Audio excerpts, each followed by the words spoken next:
Shalom, shalom, everybody. Shalom, and blessings in the name of Jesus, the Messiah, Yeshua HaMashiach.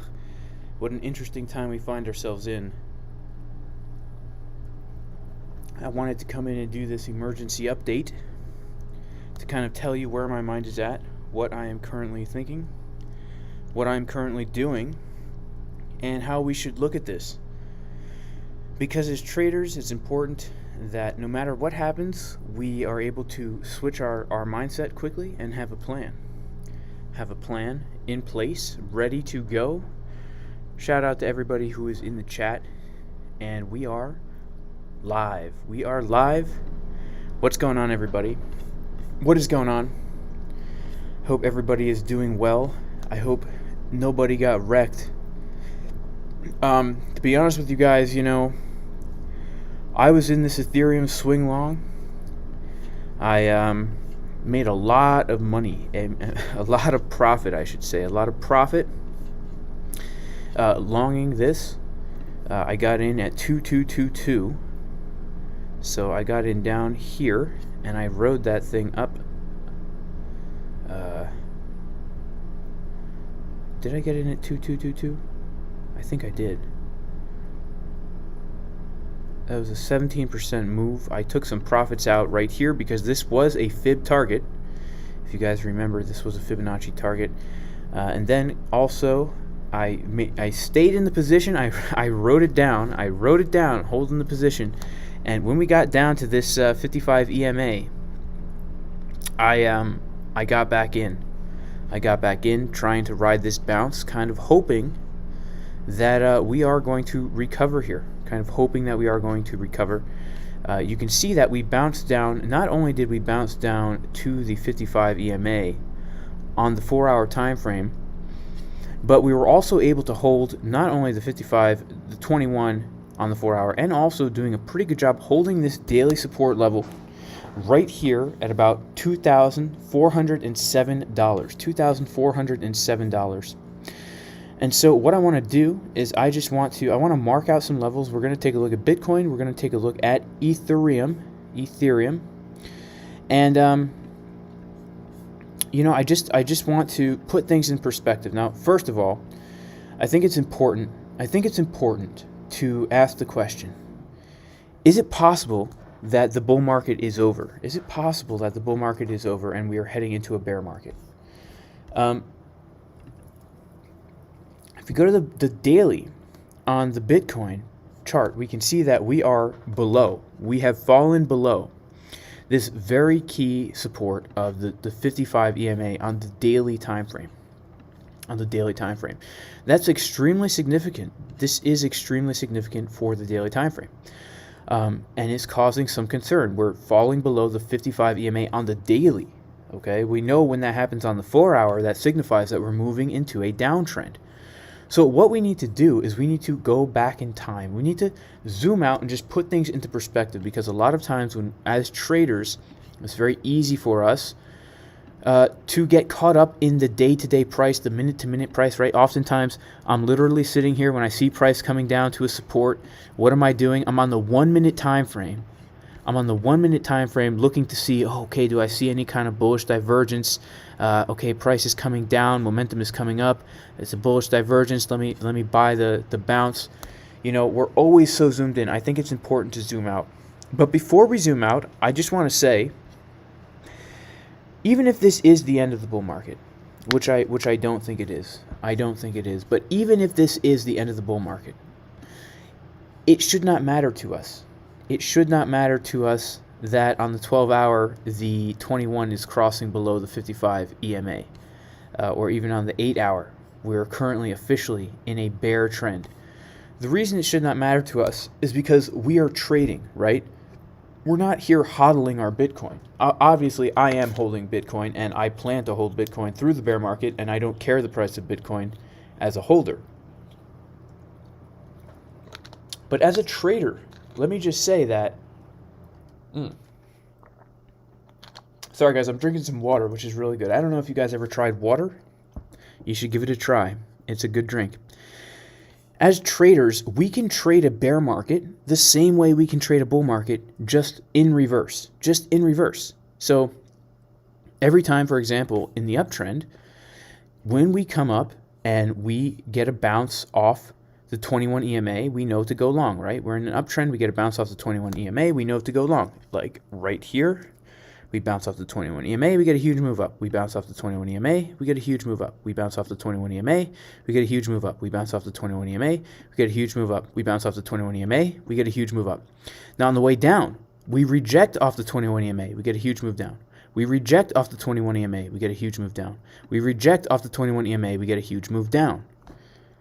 So although in the beginning it can be tough because let's just say, for example's sake, that this is the beginning of a bear market and we have come to the top of the Bitcoin bull cycle and we're heading into crypto winter.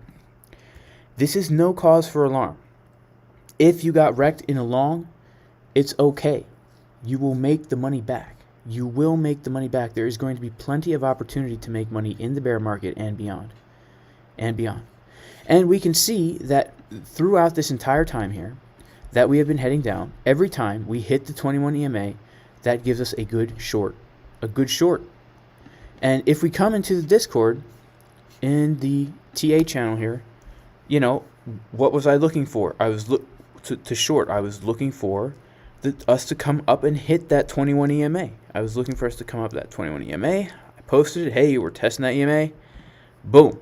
Rejection. Boom. We come down even more. It's no joke. That 21 EMA is no joke. When we are in a downtrend, the 21 EMA is where you want to look for a short position. And of course, we can short the 21 EMA and we can long bounces off of support levels, right? We short the 21 EMA and then we long the bounce off of the support right here. And this is a scary trade that I took yesterday, right? I took the bounce off of this support right here at 54K. That was a scary one. I almost got sliced up in that one. In here, where did I post it? Yeah, right here. Right off that bounce there, we did get a nice little bounce. So we just need to change our mindset. If this truly is the beginning of the bear market, it's not a big deal. We need to take our losses and then switch our mindset to, instead of focusing on the longs, we need to start focusing on the shorts. And we're not going to get stuck with our shorts down around our ankles. Absolutely not. In fact, if anything, our shorts might be pulled up way too high. We'll probably end up with a wedgie. Okay, it's going to be a little uncomfortable because our shorts are going to be so high. We're going to be wearing some shorts with a whole bunch of money shoved into the pockets. Okay, we're going to be balling. We're ballers up in here. We're ballers with a hard R sound. Okay. Now, right now, I am in a long for Ethereum. I am in a long because I know that if we are above the 21 EMA on the 4-hour and we come down, I knew we weren't going to bounce off the 21 EMA because this red dot was so printing during the drop. This is a little tip also, guys. If we are coming down to the 21 EMA during a red dot actually printing, we're probably going to fall through it. Okay, we're probably going to fall through it. That's what happened right here. There's a red dot printing while we're testing the 21 EMA. We fall through it. So I took a chance when I said, okay, we're hitting the 55 EMA. Let me just long the 55.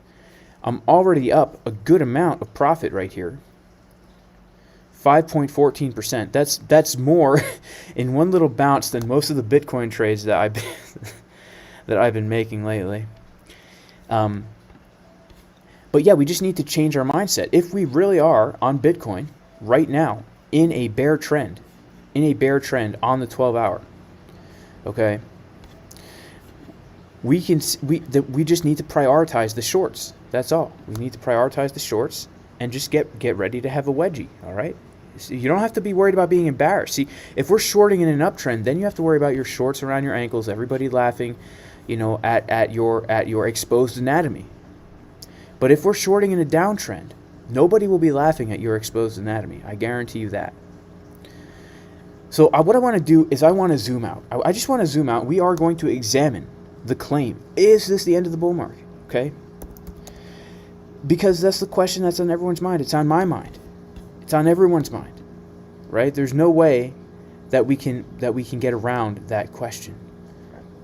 Now, if we go to the BLX chart, okay, this BLX chart, this is the entire history of Bitcoin from its inception. And I'm going to go ahead and remove all the drawings. And what I'm going to do is I'm even going to remove my EMAs. I'm going to turn off Market Cipher A. I'm going to turn off all my EMAs, except for the 21 EMA. I'm going to go to the weekly time frame. And what I want to show you guys is that previously, during bull markets,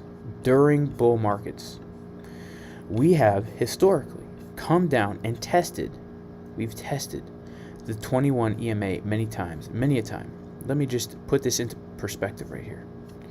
Okay, let me just put this into perspective. Let's take this bull market right back here.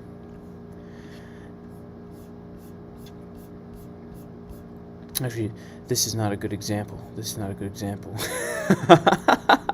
We did not test the 21 EMA in this bull market, but the last bull market that we were in right here, we did test the 21 EMA on the weekly many times, right? We tested it once, twice, 3, 4 times.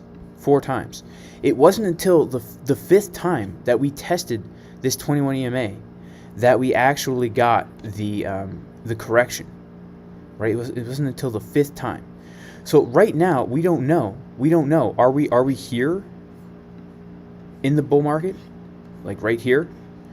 Because to be honest with you guys, this right here looks really bad. This looks really bad on the weekly time frame.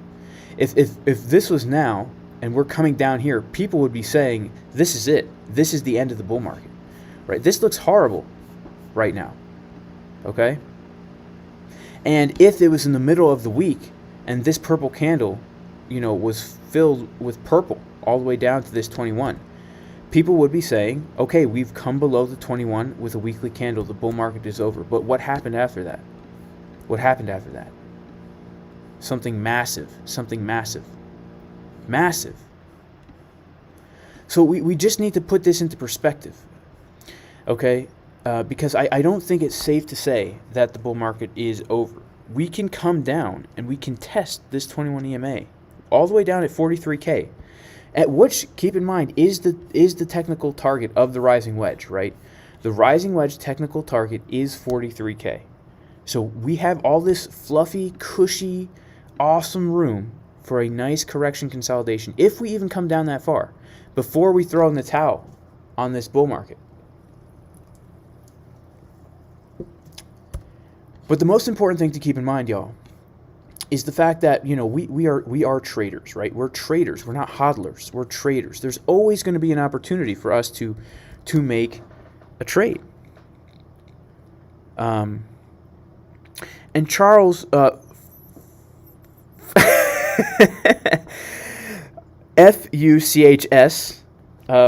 Charles Fuchs, I'm gonna say, or Fuchs, okay? I'm sorry, man. Charles. I'm sorry, bro. I don't mean to laugh at your name, Charles, but how do you pronounce this, okay? If that's your real name. Yeah, okay, a lot of people use the weekly moving average other than 21 EMA. I think it's pretty much the same, to be honest with you. But yeah, if you want to check out, also I'm also in a little Bitcoin long here as well. Just a scalp. If you do want to check out the 20 moving average, okay, let me turn off the 21 EMA and let me just put on a regular old MA, okay? A good old MA. Is that the abbreviation for Massachusetts? We're going to put on a good old Massachusetts, okay? And interesting. What is this?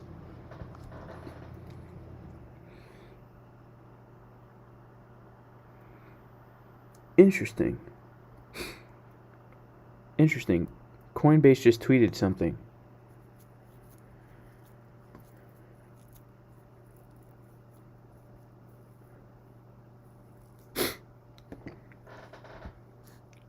Interesting. I need to look into that more. Let's put on the 20 EMA. Let's go to the weekly. And let's go back in time. Just back in history.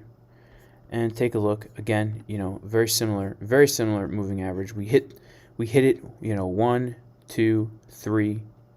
Actually, we hit it more than that. We hit it 1, 2, 3, 4 times. It's not until the 5th time that we get that final retest. So yeah, that's just a little bit of perspective for y'all. Just a little bit of perspective. Okay, so let's talk about some targets and just do some basic analysis of this, right? Well, technically, the target of that rising wedge, if we're going to play it like a regular old breakdown pattern, is around 43K, which would be the 21 moving average, or it would be right down here. It would come down to this support. This is a very clear level of support right here. This was the bottom of the February correction, right? So it would be a retracement. It would be a retracement all the way down to this area. It would be a retracement all the way down to that area. If we take our fib, and let me just quickly hide all these lines so that we have a clean screen. Let me quickly hide all these lines so that we have a clean screen. If we take our fib, just a regular fib retracement, and we take it and I'm removing these horizontals, guys.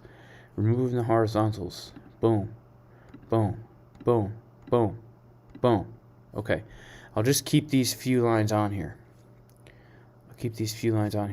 If we take our fib, and this is Bitcoin, and we take it from the bottom of the January retracement right here, and we pull it from the swing low to the swing high of this move, we can also see that 43K level is right along the 618, So we have a very strong support that even in the worst case scenario of retracing down to 43K, right? And I think we have a lot of support before we get there, guys. We have a lot of support.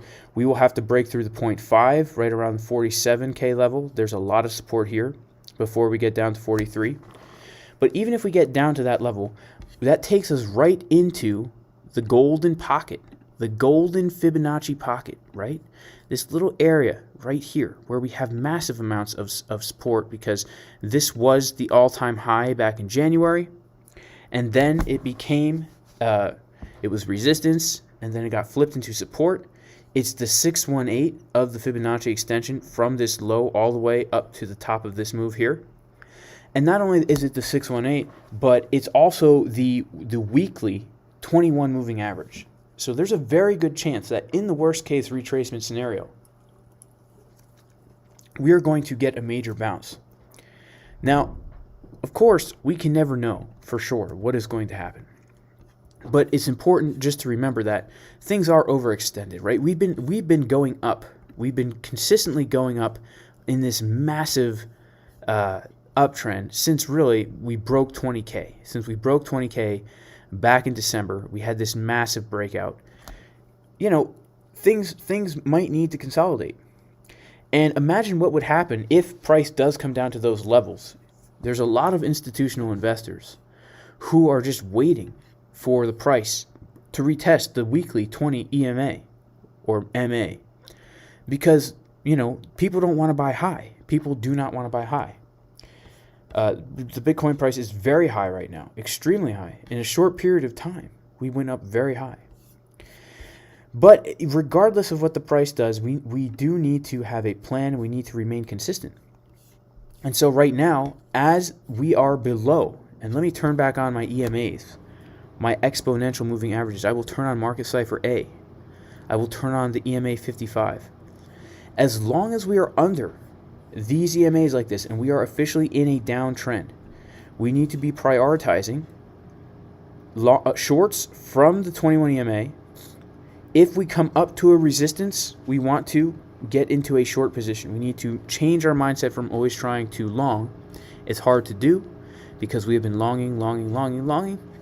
But as long as these EMAs are below, like this, the 21 is below the 55, then we need to prioritize those shorts.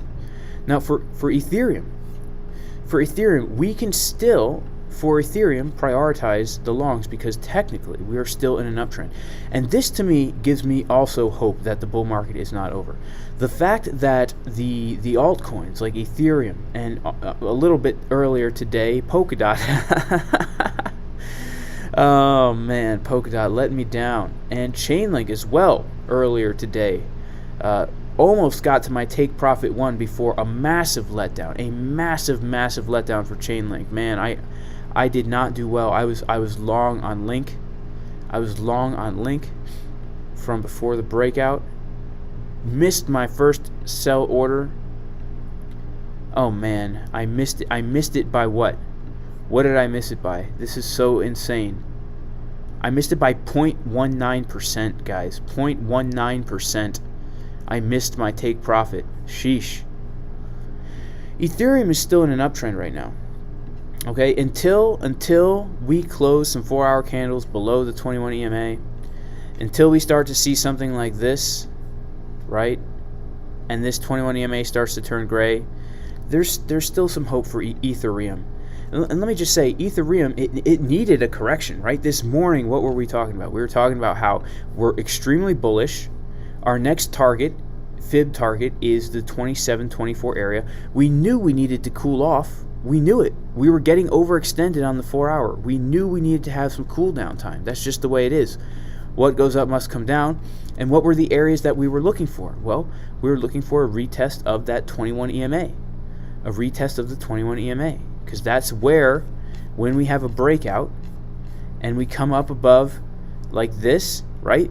Just like what happened in the past, the moving averages cross over each other. We have a massive pump up. What do we want? We want a big dump to the 21 EMA, and then we can get a little bit more of a pump.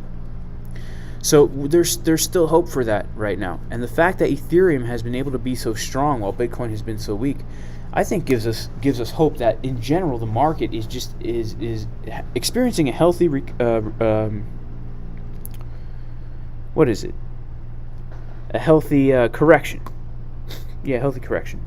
What about the fundamental stuff, says Beachhead. What about the fundamental stuff? Well, I'm not big on trading fundamentals. I have to be honest with you. That's just my style. Maybe I'm just ignorant, right? I don't know. I'm telling you guys, have to try water. If you haven't tried water, where did I get this from? You guys ever heard of Walmart? I got this at a place named Walmart.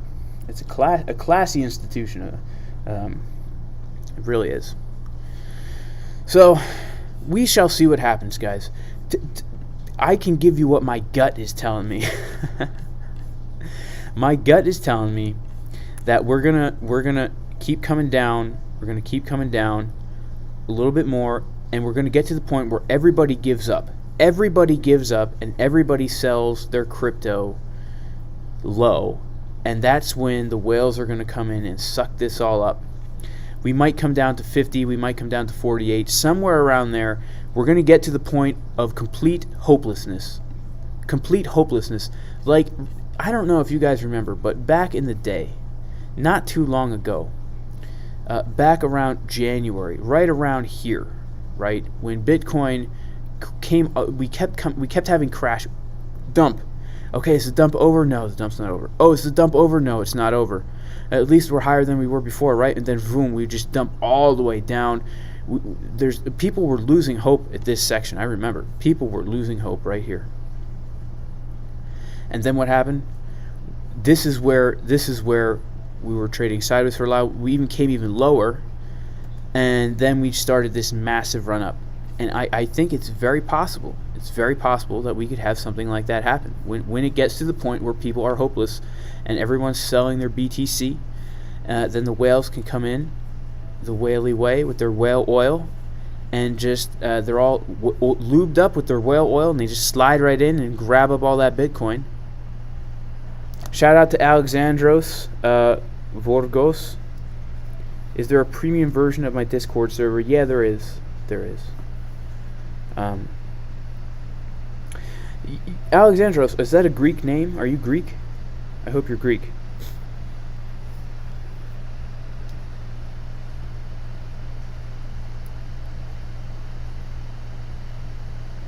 Tony Bento says, I'm ignorant coin to the friggin' moon. Yeah, let's get the ignorant coin to the moon.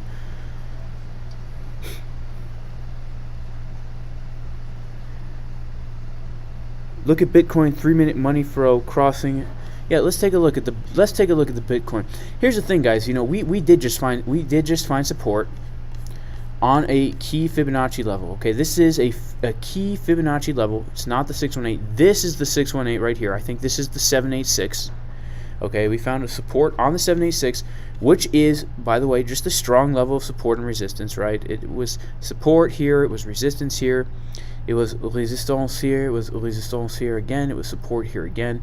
Now we're getting a bounce off of it. Let's go to the 3-minute and see what we can see.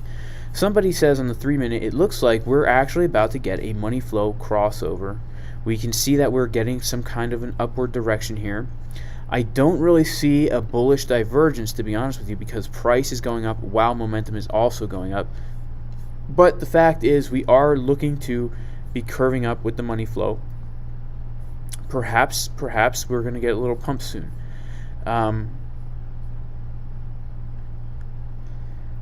Yeah, it's hard to say right now, guys. It's hard to say. And to be honest with you, the long I took last night, it was very difficult to tell if we were getting a divergence or not. I will say, on the 1 minute, this is possibly even a bearish divergence. I think, you know, right now, for me at least, you know, I'm in a weird position myself, guys. I am in a weird position because I was long on Bitcoin today. I was long from right here. I was long from here. I came up. I took profit. I would have gotten stopped out, but I forgot to set a stop loss. I came up again. I took some more profit.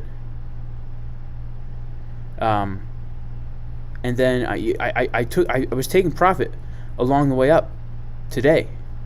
And then I maintained in a small position, and I rode this crash out. I rode this crash down. So I'm in a very strange position right now. And then I still have that position open. I should probably close it, but I actually, on my scalping account now, I entered this little long here, and then this Ethereum scalp as well. And I'm hoping, guys, I'm really hoping for Ethereum that we can maintain this this uptrend, because if you remember my TA this morning, oof, this is not looking great, guys. I have to be honest, this is not looking great. It was looking good this morning. You know, this is not looking great, guys. This is not looking great. It's not too late, though. It's not too late. We still have 23 hours. We almost have 24 hours left in the day. But yeah, if we start to if we get a head and shoulders on Market Cipher B here, yeah, that's not looking so great. That's not looking so great, guys. I have to be honest. I have to be honest. But I still have the hope within me that we can actually ride the 4 hour. If we do bounce off the 21 EMA, I got the hope, guys. I got the hope down in my soul. Shout out to Alexandros. Says, yeah, Jason, I am Greek. Well spotted. Could you later please tell us how to get premium access? Love your streams, by the way. Followed you after the BitBoy vid. Hey, man. Yeah, so you can become a Patreon. You can become a Patreon. But honestly, guys, I don't even know if I'm going to keep my Patreon after this month. I don't know. I didn't realize how difficult it was going to be to run a Discord and all this. I'll figure it out. I will figure it out.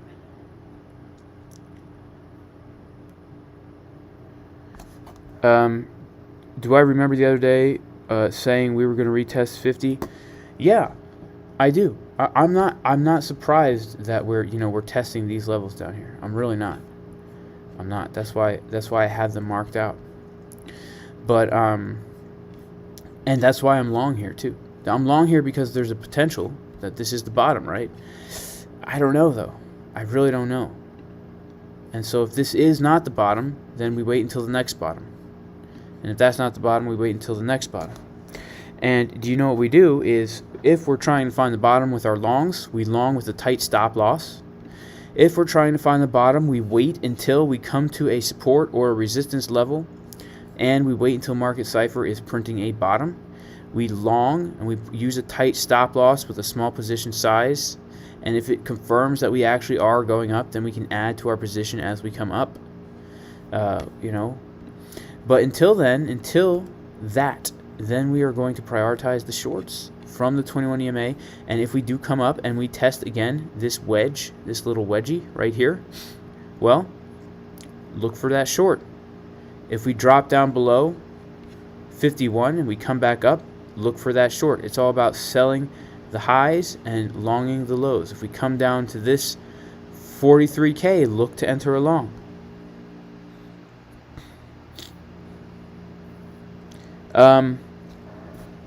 Shout out to DS213 who bought a whole bunch of XLM, Stellar Lumens, and Doge at 32 cents. LOL. Oh man, I don't really, man, I don't know what to say. I'm so sorry, because I don't go down the Doge road. I don't go down Doge road. But I will say this right here is that it looks like Bitcoin and Ethereum are drooping a little bit more here on this fresh 4 hour candle here. So really just watch what's happening at this 21 EMA here. That's what I want to see. And if nothing else, it's a good thing that we got the that move. We did get a pretty nice move there. I think it was like a 5-point-something% move. So, Bitbeard Crypto says, "Hey Jason, been following you for a while now. Would love to help you moderate or donate my time in any way possible." Hey man, thank you, appreciate that. If you want to hit me up in Discord, maybe we could talk more about that. X says, 42K. The whales will eat it up quickly below 50. Yeah, very possible, very very possible. And somebody, Ferrari Khan, says, why not try shorting? I don't like to short. I don't like to short when we're low. I don't like to short supports. I like to short resistances. So this is a good short right here. This is a good short right here. It's late, but we see we're rejecting off this resistance. That's a good short, and honestly, I would set my first take profit at the 21 EMA, and my second take profit at the 55 EMA. My third take profit would probably be down here at that daily level. But I don't like to short. I don't like to short supports. I do not. It's just not the way I roll. So if I'm going to enter a short, I want to see us come down and then retest the resistance, and then I would look to short. If I'm going to enter a long, I want to see us drop all the way down to a support, and that's why I'll look to long. That's why I longed here, because the 55 EMA is a support. So I like to buy low and sell high. I know a lot of people are breakdown traders. I sometimes trade breakouts too, but not so much. Not so much. It's just how I roll.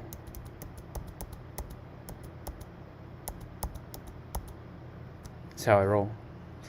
Yeah, so if anybody took this trade with me in the Discord,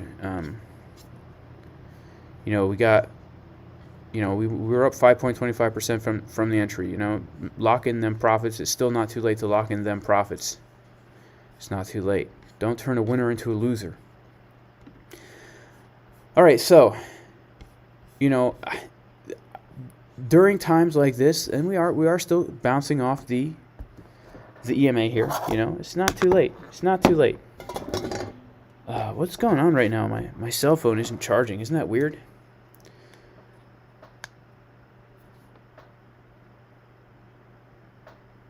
Shout out. Yeah, thank you guys for the super chats. Thank you guys. So yeah, so what are we looking at here? Let's scale out and let's take a look at Bitcoin and let's see what we can see.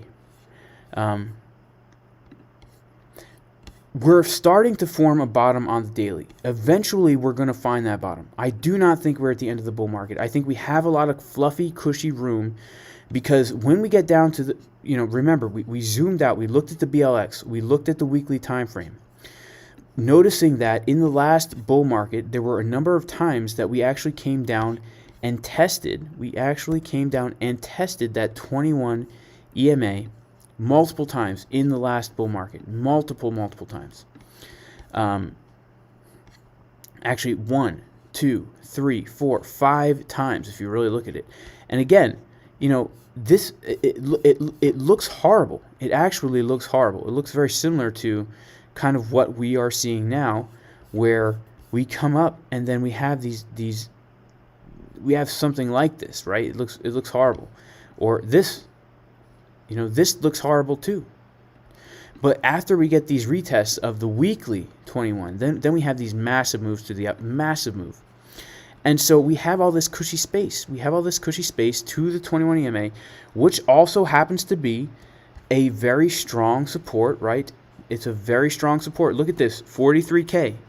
It was resistance back in December. It was a very strong support back in February. There's so much confluence here. I don't think we're going to break below this. It's also the 618 of the move, right? It's the 618 of the move.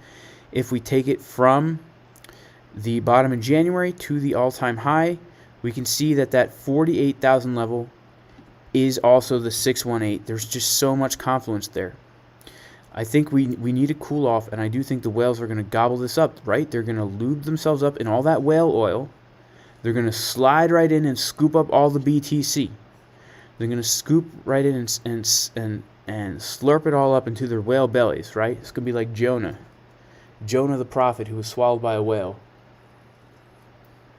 because he didn't want to go to Nineveh. He didn't want to go to Nineveh, and what happened? He got swallowed by a whale. Down here, this is Nineveh, guys. This is Nineveh. We don't want to go to Nineveh. So you know what's going to happen? The whale's going to swallow us up. And then I think we're going to have a move to the upside. I really do. And look at these. Look at the supports we have on the way down there too. Okay, we have to drop through the 0.382, which right now we're finding a strong support at, and it's been a strong support. It's been a strong support since March 22nd, right? This 382 level. It was resistance on March 1st, then on March 22nd it was support, and then today it is also acting as. This week it is also acting as our support. And then below that we have the 0.5, and then below that we have the golden ratio. The golden ratio. And again, it's now that we are. Hey, look, guys, look at this. I was saying we're dripping down. Now we're doing all right. Let's check my Ethereum trade. Look, it's doing all right. Wow, look at this. My Ethereum trade, my Ethereum long in the middle of a crash. I'm longing Ethereum from the bounce off to 55. It's up 4.68%. See, there's hope in the midst of a bear market, guys. I'm kidding though. I don't. But when the moving average 21 is below moving average 55, all we got to do is change our perspective to looking for the shorts. Looking for the shorts. All right. What kind of shorts are they? They're goth cargo shorts from the late 90s, early 2000s, right? The kind that Chester from Linkin Park used to wear back in like 2000. On Hybrid Theory, right? That's the kind of shorts they are. Do you know why they're cargo shorts? Because you can hold a whole bunch of money in there. You can hold a whole bunch of Bitcoin in there because you're shorting this this resistance here and dropping down. And it takes a lot of the thinking out. If we wait, regardless of what the market is doing, like I always say, if we wait for price to get to a support or a resistance, it makes it very easy to enter a trade. Because if we're in a downtrend, we can pretty much say 80% of the time, if we hit that 21 EMA in the 4 hour, we're going to get a rejection off of it. And also, we can say, even in a downtrend, if we hit a support, we're probably going to get some kind of bounce off of it, right? You can enter trades like this with confidence for a bounce because you know that this is a key fib level, right? This is the 786 level of the move. This is the 618 of the move. And if I turn back on my object tree, well, here, I'm not even going to turn on the object tree. let me draw some lines for us. Let's go to the daily time frame, and let me show you guys how to mark out your market structure. How to mark out market structure. This is very important. Market structure. If we know how to draw correct support and resistance lines, we will be able to find good trades regardless of if we are in a bull or a bear market. And that's what makes trading so much better than just investing. Because if you're a trader, then not a traitor.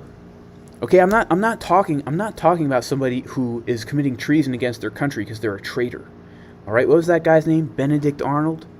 Scrambled Eggs Benedict or whatever. I'm not talking about that kind of guy. I'm talking about a trader. Somebody who trades Bitcoin for other assets. If you're a trader, it doesn't matter what the market is doing as long as we're able to shift our mindset. So if you go to the daily time frame, right, and you just mark out, you go to the left of your chart and you find areas where historically price has found a sticking point, where there's a lot of candles opening and closing, like one right here, right?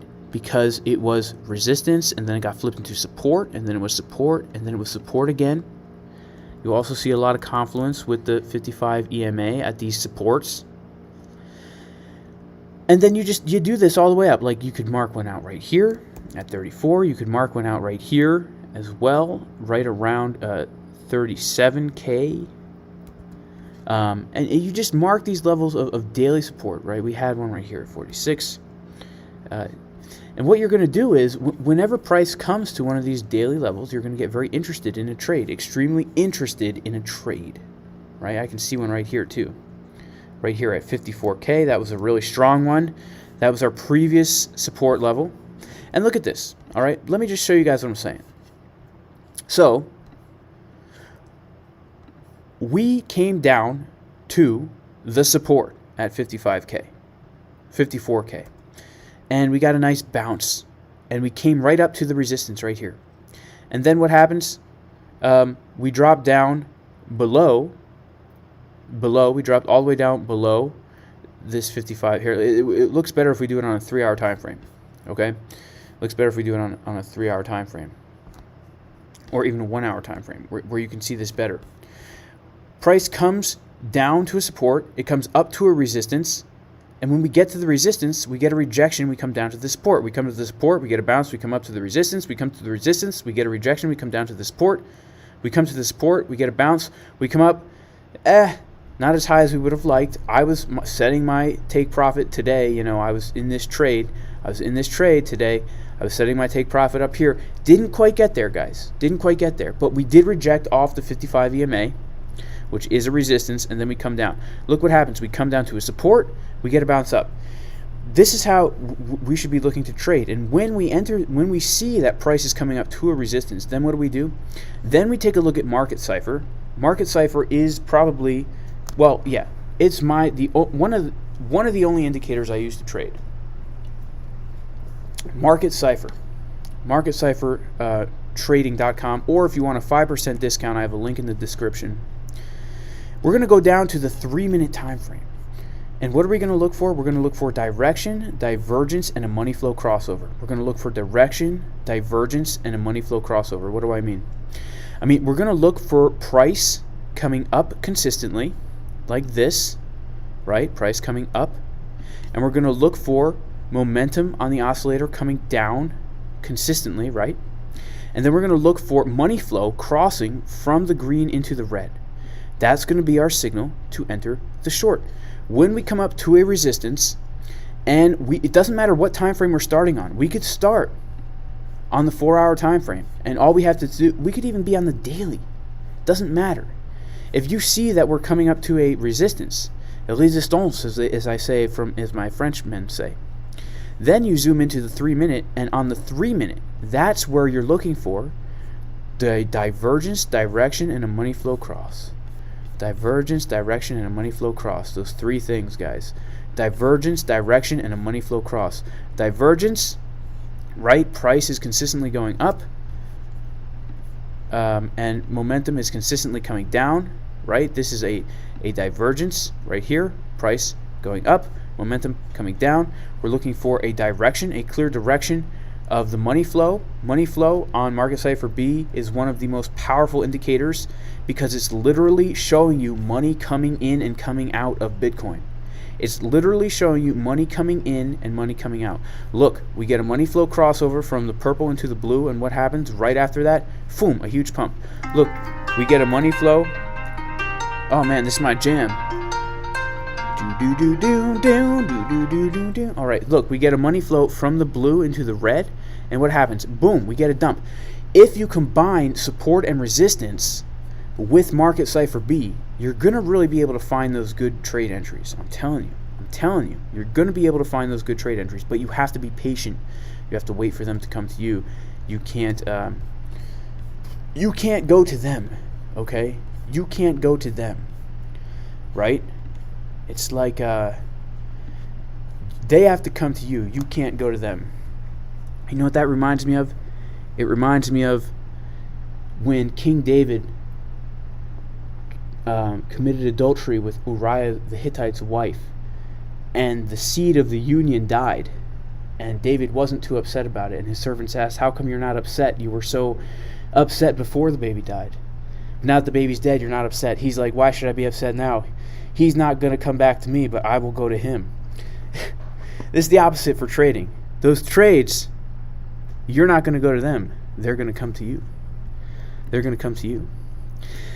And so, guys, you know, that's really how we're going to do it. That's how we're going to do it. That's how we're going to do it. Guys, FOMO into the like button. I've got 1.5. Shout out to TS Graphics 1987 who says, let's admit it, we all have a gambling problem. Hey, you know what? I have to be honest. This is not a gambling problem. You know what this is? This is like when anorexics become bodybuilders. Because this is please, no hate, guys. This is so politically incorrect. When you're a bodybuilder, and trust me, I've struggled with eating disorders my whole life, and I'm also very much so into weightlifting, and I love to count my calories. I love it. I love to know exactly how many calories, how many protein, carbs, and fat I'm eating every day. Love it, okay? If you struggle with anorexia, you can channel that disorder into something positive like bodybuilding, where the principles are still the same. You're still obsessed with food, and you're still obsessed with your body composition, but it's a little bit more healthy to make sure you're eating enough and make sure that you have a good body composition than to be obsessed with not eating anything and to be very skinny. And so trading is kind of like that, right? It's not a gambling problem. We're channeling our tendencies into something productive because there's a science and an analysis to, yes, eating disorders, very, not eating disorders, eating disorders. Yeah, we're channeling what could be a gambling problem into something more productive, right? Because we're doing technical analysis. We're learning. We're practicing strategy. And so check this out, guys. Speaking of what I was just talking about here, you're not always going to be able to find direction divergence and a money flow crossover. When we come to, like, for example, when we came down to this support, I have to be honest with you guys, I longed this support just because it was a support. Market Cipher was not telling me we were getting a right money flow. Was thick in the red. It didn't look like it was curving up. We were definitely not getting a bullish divergence. We were getting just momentum coming down with the price. So this is a very risky entry right here, a very risky entry. If you want to find those golden entries, then you have to use the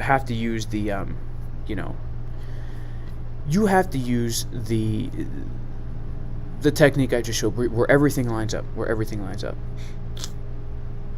Atuk Nakal, can I please show the farm? You'd love to see the cows, chickens, ducks. I don't have cows and I don't have ducks. But I can't show my farm, guys. I don't want to show it.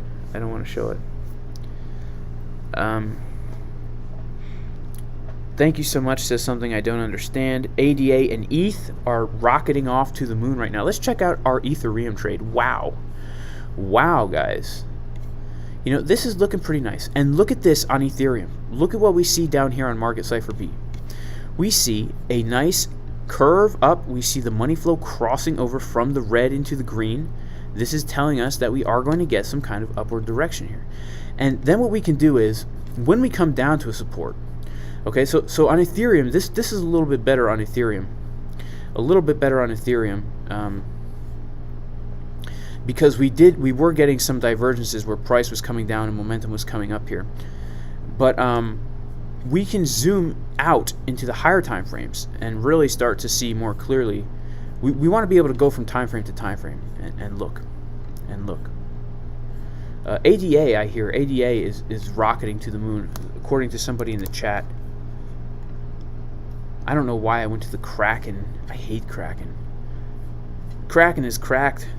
There's a crack in my Kraken. There's a crack in my Kraken. Yeah, there's a crack in my Kraken.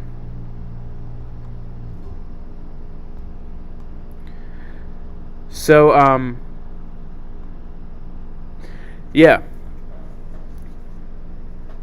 Let's, guys, if you want to learn all this stuff, if you want to learn support and resistance, Fibonacci, if you want to learn how to use Market Cipher to find those best entries, go to jasoncaspertrading.com. It's a comprehensive trading course. It'll give you the knowledge and skills you need to become a confident, profitable trader. Don't believe me? It says it right here on the website. Right? Everything on the internet must be true. But really, this is, first of all, got a whole bunch of testimonials here of people who have really found this course very helpful, extremely helpful. And it goes through everything. TA, it goes 3 sessions on Market Cipher, developing and backtesting your own strategy so you can actually have confidence and profitability, mindset, risk management. I really believe that when I first started trading, if I had this course, it would have put me off on the right foot instead of the left foot. Okay, check it out, jasoncaspertrading.com. There's a link in the description. Also, guys, while I'm shilling things, might as well shill everything I have to shill. Bybit. Oh, wait, there is no link in the description. Let me go to my YouTube and put this stuff. Let me put it in the description of the video. But, yeah, so Bybit's got a whole bunch of stuff going on right now. You can check that out if you want. They're giving basically away over $1,000 of stuff. Market Cipher, I have a 5% discount. I have a trading course, and I have a Discord. Check it out if you want. All right, enough of that. Enough of the shills. Enough of the shills. Let's get back into the TA. Let's get back into the technical analysis. KM4592 says, "What's first, 40 or 70?" Yeah, that's a good question. That's a good question. I would say 70. If I was a betting man, I would say 70. Yep. If I was a betting man, I would say 70. And I guess I am a betting man, right? Because I'm a trader. I'm a trader. Not a traitor, but a trader. All right, guys. So that's my take. Everybody just relax. Relax, relax. And remember, if there's two things we can take away from this. It's number one. Remember that even if this is the end of the bull market, as traders, it does not matter, because instead of focusing on those longs, where we're longing the bounces off the 21 EMA, we're focusing on the shorts, where we're shorting the rejections off the 21 EMA, like we did right here. And we can get those longs too, right? We can get those nice scalp longs just by waiting for price to come to a support. And then what are we looking for on Market Cipher? When we get to a support or resistance, we're looking for divergence, direction, and a money flow crossover. So we come right here, right? How do we know it's time to enter a short? We go down to a low time frame, maybe the 3 minute, maybe the 1 minute. Remember, we don't do this until we get to a resistance level. But once we do get to the resistance level, what do we see? We see price is coming up, right? Price is coming up. We see momentum on Market Cipher is coming down. We see a money flow crossover right here. Boom. That's how we know. Boom. Enter short. Enter our short. Take out our short. You know, we whip it out in the middle of the supermarket. Everyone's like, oh my goodness. He just whipped out his short in the middle of the supermarket. That's right, I did. You could put your stop loss above the last swing high. You could put your stop loss just above the resistance. And then you set your take profit at the next support level. And of course, you can have intermediary support levels, right? You would mark out an area like this right here where you see it was support, support, support, support, and maybe put a line there. And this would be TP1. right? And then TP2. You always want to have 2 rolls of TP because you don't know what's going to happen to that first one. Maybe it'll be out and you won't notice until it's too late. You always have 2 TPs because it'll guarantee that you have a lock. You're locking in that profit. Shout out to Memory Man. Memory Man, one of the most loyal people in this YouTube channel. In every stream. And guys, if you want to check out another good YouTube channel, you know who else you should check out? You guys should check out this guy right here. Let me tell you. This guy right here. C137, man. C137. He does some really good TA. Check him out. C137. I'll put the link in the description. I have no affiliation with this guy. I just enjoy his TA. Check him out. Link in the description. But guys, like the video too. FOMO into the like button. Or should I say short the like button. The like button is coming up to the 21 EMA in a downtrend. And, you know, I don't give financial advice. And like I always say, if you mistake what I tell you for financial advice, you will lose all your Bitcoin, you will lose all your Ethereum, you will lose all your fiat currency, you will lose all your friends, they will all disown you, your dog will pass away, you're going to burn your tongue on a hot slice of pizza, you won't be able to taste that pizza, you're going to go to bed that night, you're going to wake up to go to the bathroom, you're going to stub your toe on the toilet bowl, your toenail's going to fall off, it's going to really hurt, you're going to have a weird limp at work, everyone's going to look at you like, what the heck is wrong with this guy limping, but no one's going to say anything to you. They're just going to think thoughts about you. Okay? And your life's going to be a mess, all because you thought this was financial advice. But it's not. It's just entertainment purposes. So the like button of this video is at the 21 EMA on the 4-hour, about to get a rejection. If you don't short right now, yeah, you're going to miss out, guys. You're going to miss out. Ethereum looking not bad, okay? Looking not bad. I'm happy to be in a long for Bitcoin and Ethereum right now, okay? I'm happy to be in this trade. Currently up 4.89%. I was up a little bit more. In the Discord, right here, I think we were up a little bit more than we are right now. We're up 5.25% from the entry. Make sure to lock in profit, y'all. Okay. Yeah. It's scary. It is scary when you see this and you're entering a long. It's scary. We need to just, and it was just scary for me too still. Like, you know, even though I know that this is support, and I was taking a risk. I said, I'm going for it. I have a tight stop loss. I'm risking very little to earn a lot. When you see price dropping down to a support, that's when you want to long, especially if Market Cypher is telling you to long. If you see price pumping up like Ethereum did. Ethereum was pumping up to this resistance. In fact, I vividly remember this morning. I was on the toilet. I was watching CryptoFace stream, okay? I was in the bathroom. Sorry for TMI, okay? But that's where I like to sometimes watch YouTube. I'm sure you guys can relate, right? I saw that we came up to this level, a very strong Fibonacci resistance. And I'm like, look at that clean rejection, guys. Look at the clean rejection, right? It's always a good place for, even in a massive uptrend, it's always a good place for a short. Of course, you know, the momentum brought us through, but what happened? We had a little vlimp plump, right? It's called a vlimp plump. That's the technical term for it. And yeah, you know, with Ethereum, if we take the fib extension from the low that we had back here, let's see, we had the low back here, I think. Is that the low I was taking it from? The trend-based extension to get these targets. So take it from here to here to here. Yeah. Look at this, guys. See, like, look. This is how I obtain those targets. The Ethereum price is just following these Fibonacci targets right now. It's following these Fibonacci targets. So it's no surprise right now that we're getting a little resistance at the 786 level Fibonacci extension. If we are able to, and look at this, guys, we got a perfect bounce off the 618. I didn't even know this. I did not even know this when I longed. But we got a bounce perfectly out of the golden pocket, which also just so happened to be the 55 EMA. So much confluence there. I didn't even know that when I longed, right out of the golden pocket. And, you know, we could happen. We could reject off of here, bounce off the 618 again. You know, if we come up and we clear above the 786 and we start to come above it, you know, we'll probably come back up to the 1-to-1 extension. If we clear the 1-to-1 extension, then our next target for Ethereum is 27.26 and then 29.38.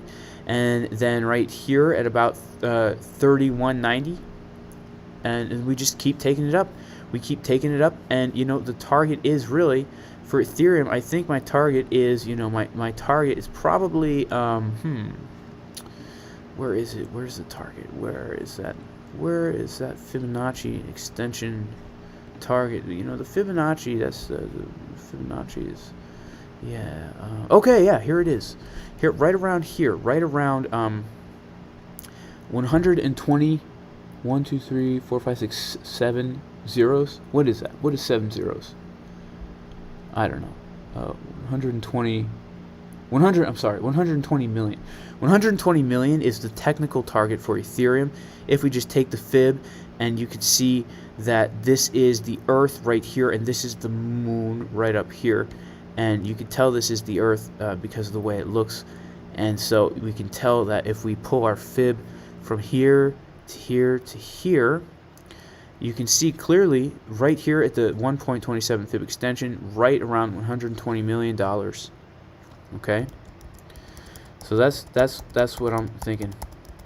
So, guys, in closing, let me just say, if anybody got wrecked today, my condolences. But also, take the loss and move on. There's going to be plenty of opportunity to trade. Plenty of opportunity to trade. On the 4-hour, things are starting to cool off for Ethereum. On the 3-hour, the VWAP is starting to curve upwards. It's a good sign. On the 1 hour, looks like we're going to start printing a bottom soon for Ethereum. We're doing a very good job holding this support right here, which is a 3.8.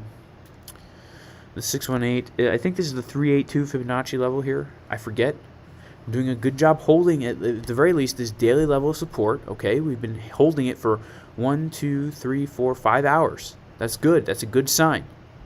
Okay, we're starting to print a bottom. There's hope. There's hope here for Bitcoin. You know what? Man, Bitcoin is a little bit disappointing here. But I'll tell you something. Bitcoin's, you know, I don't know. Clearly, we're in a period of consolidation. And it wouldn't surprise me if we saw more downward movement until we start coming up. But I will tell you, Bitcoin, you know, clearly, if we just draw a little line here, right, we take from here down to here. What do we see? Price coming down. Take a line from here to here. What do we see? Momentum coming up, printing a bottom on the 1 hour. And that's a bullish divergence. That's bullish divergence. So I think we might have some upward momentum with Bitcoin. And I do believe, you know, Bitcoin is going to hit a bottom, and it is just going to skyrocket off. Okay, it's going to skyrocket off.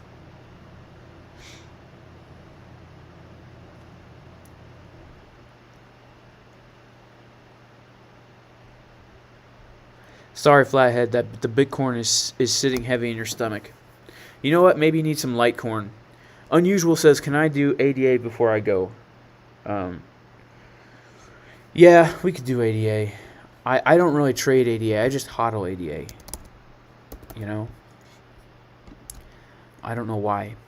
Well, if we take a look at ADA on the daily time frame, what can we see? Let's zoom out a little bit. Well, I guess you could potentially say that we've been obviously consolidating because we're trading along the EMAs. We could say that we have some kind of a triangular shape, some kind of trend line that seems to be being respected, right? Some kind of trend line that we could kind of just see historically if we come up and we reject off of it, and if we come down, we bounce off of it.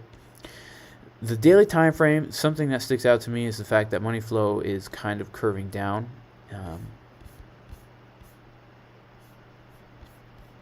So that's something to keep in mind. You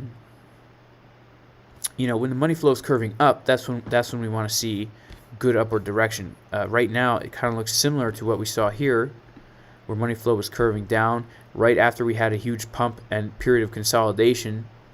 You know, I don't know if we're going to get more consolidation before a pump. I don't know. I'm very bullish on ADA in general, and so are many people. And if the bull market is going to continue, then I am bullish on ADA. If the bull market is over, then I am bearish on all these alts. I'm bearish on the alts. Yeah. But we are getting downward momentum on the daily time frame. If we go to the 12 hour, we're just printing these waves that are very close to the zero line, showing that, right now this is kind of like a fair price for Cardano. It's a fair price. We're not undervalued. We're not overvalued. It's just kind of a fair price. We're trading sideways. The 4 hour. If we go back to the 12 hour, though, we can see a direction, okay, of the money flow curving up. Okay, I will say on the 12 hour we get more resolution, and we can see this kind of a direction here. So that is good. Whoa. That's good for Cardano. Let's go to the 6 hour.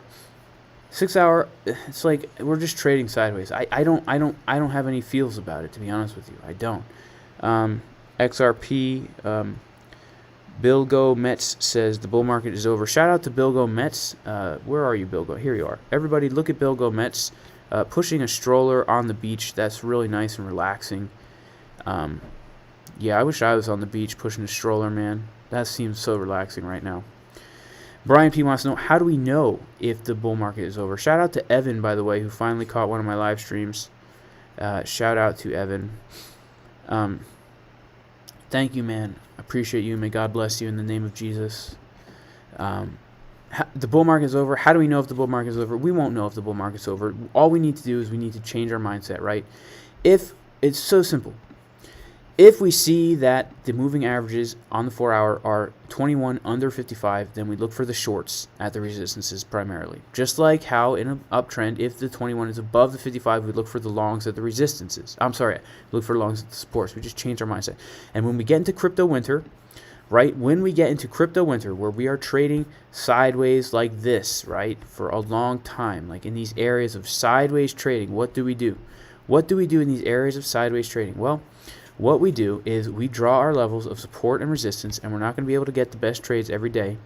But if we just say to ourselves that this seems to be the support and this seems to be the resistance, and then we find other levels in here, right, like a midpoint, what can we do? Well, we can say if price comes to the resistance, we're going to look for a short. If price comes to support, we're going to look for a long. If price comes down to the middle, we're going to look for a bounce. And we're going to use Market Cipher to tell us what's going to happen. So how do we do that? How are we going to use Market Cipher? Well, we will just take a look here. We're going to highlight this area where we come down to the support. Then we're going to go to, what day is this? This is the May 20th, May 11th, 2020. May 11th, 2020. We'll go to the 3 minute. And then we will go to May 11th, 2020. Go. Am I there? Am I there? Am I here? What's up, May 11th? Where's May 11th?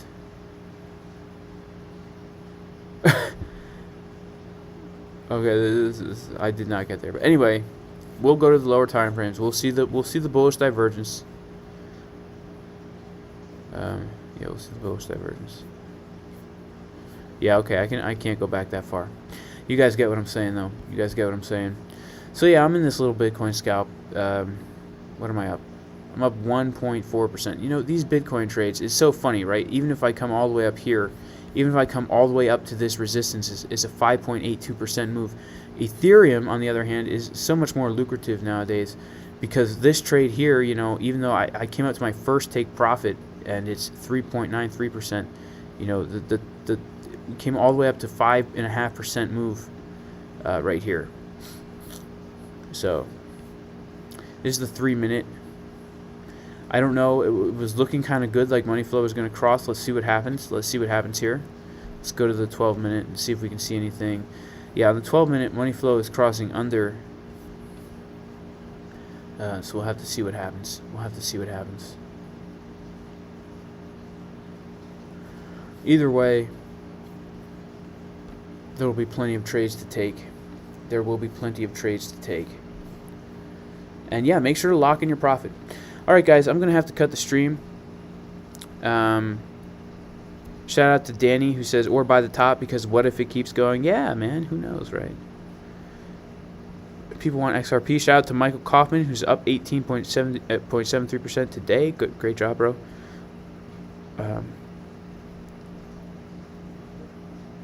Is Doge on the moon? Ask somebody. All right, Wesley. Van Dan Brock. I'll have a look at XRP.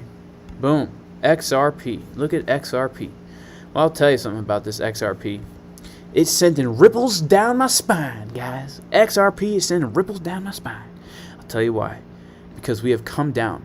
We have broken down out of this triangular shape on the 4-hour. Currently in a downtrend, okay? XRP is in a downtrend. Ever since the EMAs crossed over, we have now officially in a downtrend. Money flow crossing to the downside. Finding support at this daily support right here, this daily support at $1.09. Why is this a daily support? Well, because this was the previous all-time high of a ripple pump, okay? And it just sends ripples. It sends ripples through the financial sector of society, okay? These are my support levels. We're finding support right here. So how would I be looking to trade Ripple? If I was trading Ripple, what I would look for is I would look for us to come to, maybe we'll come back and test the 21 EMA on the 4-hour or this trend line right here or this support. I would look to short that, right? If we fall through, I would look for a bounce off of here. If we come up here, I would look to short this. That's kind of how I would trade Ripple. I don't see this as any kind of pump anytime soon. The reason being is because we're under the 21 EMA on the daily, which usually means it's consolidation or downtrend, right? Consolidation or downtrend. Under the 21 EMA on the daily, consolidation or downtrend. Money flow is coming down. It looks like the VWAP is very low. We still have some ways to come. On the daily, I'd be looking for something like this to print on the daily with a trigger wave right here because we want to see the VWAP starting to cross up. That's how we know there's going to be a wave forming under the 0 line on Market Cipher B. Yeah. Yes. All right, guys. I'm going to have to head out.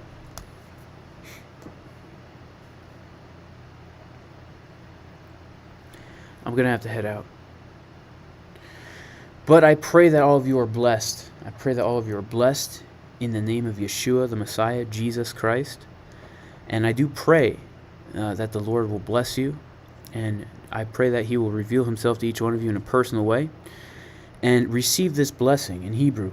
Yevarechecha Adonai v'yishmarecha, Ya'er Adonai panav elecha v'chunecha, Yisa Adonai panav elecha, v'yasem lecha shalom, which in English means, may the Lord, the Creator of the heavens and the earth, the Creator of you, may He bless you, and may He protect you, and may He cause His face to shine light upon you, and may He have grace upon you, and may He lift up His countenance, His face upon you, and give you wholeness and peace. B'Shem Yeshua HaMashiach Elohei Israel, in the name of Jesus the Messiah, the God of Israel. Amen. Amen. Thank you guys for being here tonight. And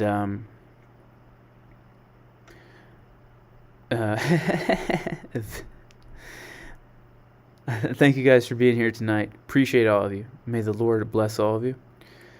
And shout out to Crypto Newbie who says, weird dude. Yeah, I'm a weird guy.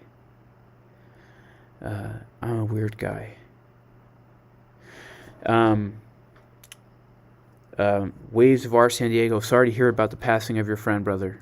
I'm sorry to hear about that. It's the way of all the world. That's the hope we have in the Messiah, is the resurrection of the dead. Right? That's why we say, Baruch atah Adonai mechaye hametim, blessed are you, Adonai, who resurrects the dead. Yeah, that's the hope we have in the Messiah, the resurrection of the dead.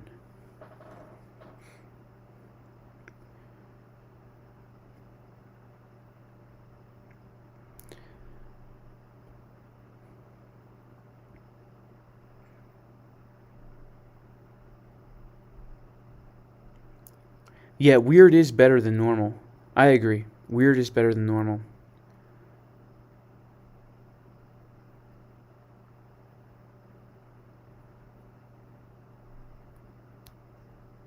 Shout out to Beaner McBean. Beaner McBean, shout out to you, brother. Shout out to Crypto Gal, who says Sabbath Saturday. Yeah, I love Shabbat. Shout out to Fernando Rijo, says in the name of Jesus all knees will bow. Yeah, that's right. That is right.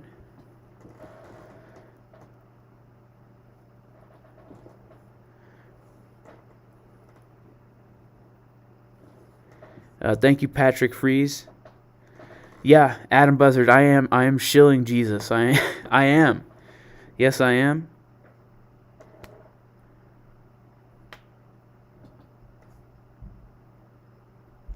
Can I speak more Hebrew? Ani lo yodea harbe ivrit. I don't know a lot of Hebrew. Aval ani rotze lilmod ivrit. I want to learn Hebrew. I know a little bit of Hebrew. I can order coffee. I can read the Bible. I can read the Bible in Hebrew.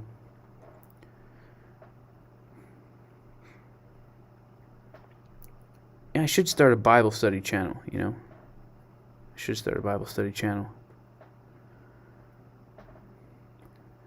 Yeah, Tony Gunn, Resurrection of the Dead. Yeah, right? It's a scandalous thing, isn't it? It's a scandalous thing, but yeah, that's the hope that I have, the resurrection of the dead. The resurrection of the dead. Eternity is written on our hearts. That's the hope that I have.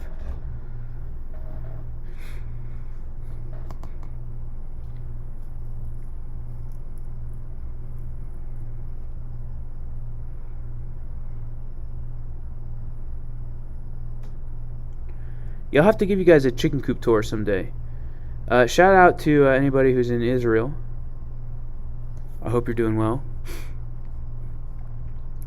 Yeah, I hope you guys are doing well. Danny Besler, I've never heard of the book called The Lost Years of Jesus or something like that, but I have a feeling it's speculative writing because there's no true record of those lost years until the Middle Ages. So we can't trust a book that claims to tell the story of something that happened in 3 BC when it was written in 1500.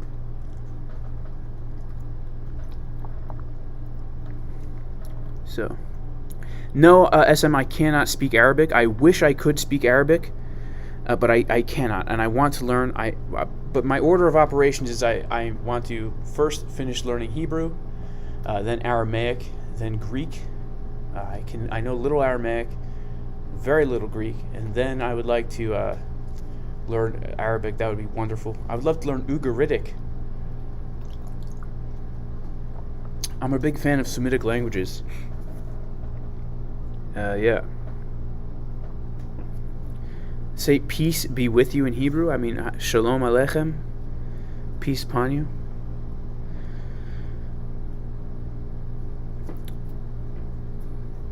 Yeah, shout out to Sergio Velez. Yes, Jesus is Lord. Ariel, easy, talk with me in Hebrew. I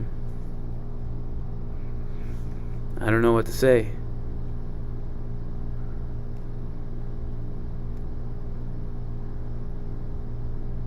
Ani lo yodea ma ledaber. I don't know what to say.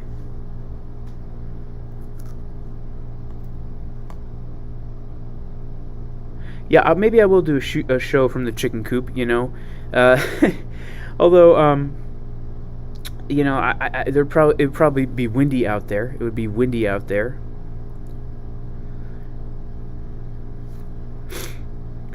Shout out to Danny Besler, who is not a disbeliever in Jesus' message, but believes it's being skewed to fit someone's narrative. Yeah, you know, we're all entitled to our beliefs. You know. I would,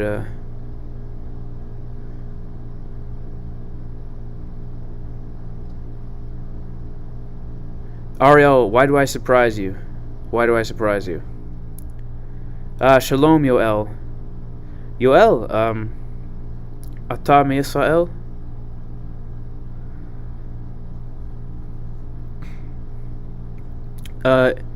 Jaden Israel, the charts. The stream's basically over. The charts, I'm done. I'm done talking about the charts. Now this is just me at the end of the stream. So if you want to get into the charts, rewatch the stream. Yeah, Danny Bessler, I'm open to different ideas, man. I have my beliefs and I hold them very strongly, but I think it's important to have dialogue and to look at examine every claim, see if it holds up to scrutiny. I mean, how are we going to come to any kind of truth if we are not looking at all the evidence and all the claims that are out there and holding them up to scrutiny? There are a lot of anti-Semites. That's why Ariel is surprised. Yeah, I'm not an anti-Semite. I believe that all people have the potential to be good and have the potential to be evil. That's what I believe, and I don't think anybody's ethnicity determines their value or propensity as a human being. I believe that there are good and bad people in all groups. I currently shout out to FLA. Yeah, the only guitars I have right now, I have an acoustic guitar, and it is an old one. And my friend who's in his 70s, it was his father's guitar. So we're talking like an old guitar.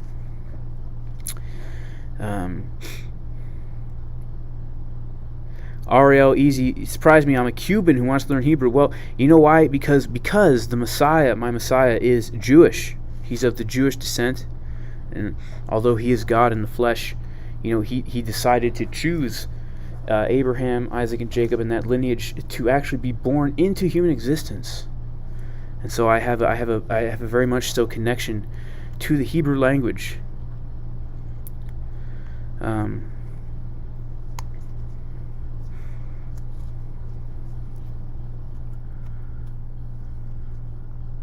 Oh, Yoel, now you live in the United States. Ken.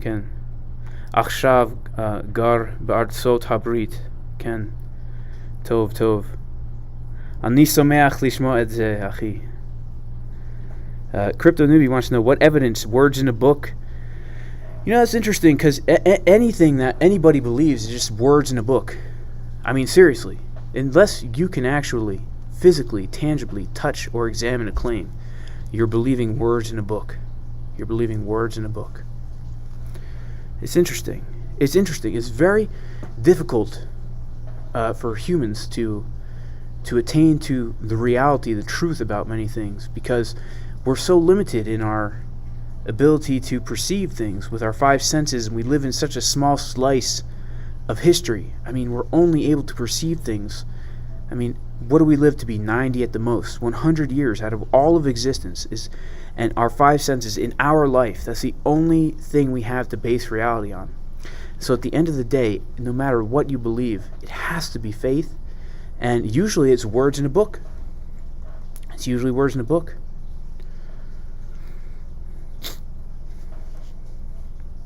Yeah, Crypto Newbie has to see the proof. Well, if you have to see the proof, then you must have a hard time believing anything, which is totally fine with me. If it's very easy to be agnostic. Say, agnostic without knowledge. Say, I cannot know these things. Yeah.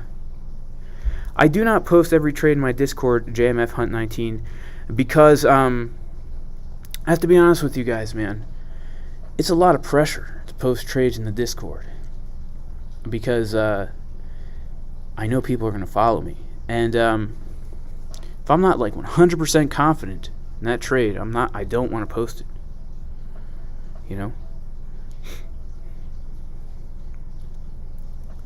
Yeah.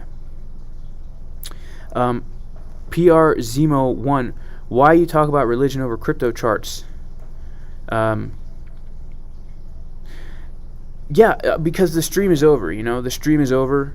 The stream is over. That's why. The stream is over. That's why. So go back and watch the stream if you want. Christopher says, can you believe in evolution and religion. I mean, in my mind, evolution is a religion. You're just believing words in a book, not based on really any evidence. In fact, modern discoveries in genetics kind of show that something created us, whether you want to believe, like Richard Dawkins believes, it must have been a higher evolved species from outer space. But yeah, of course, there's a lot of people who believe, they're called theistic evolutionists. They believe that God is the one who put evolution into motion. And there's a lot of people who hold to that claim. I know Jesuits tend to hold to that.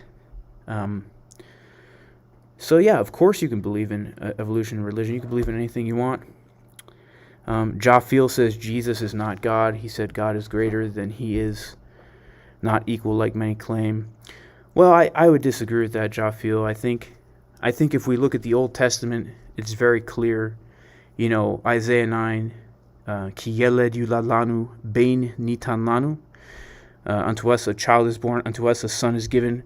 Vaikra shemo Peleoetz El Gibor, his name is the mighty God.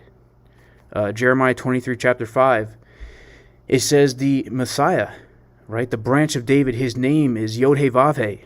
His name is the Lord, Yod-Heh-Vav-Heh.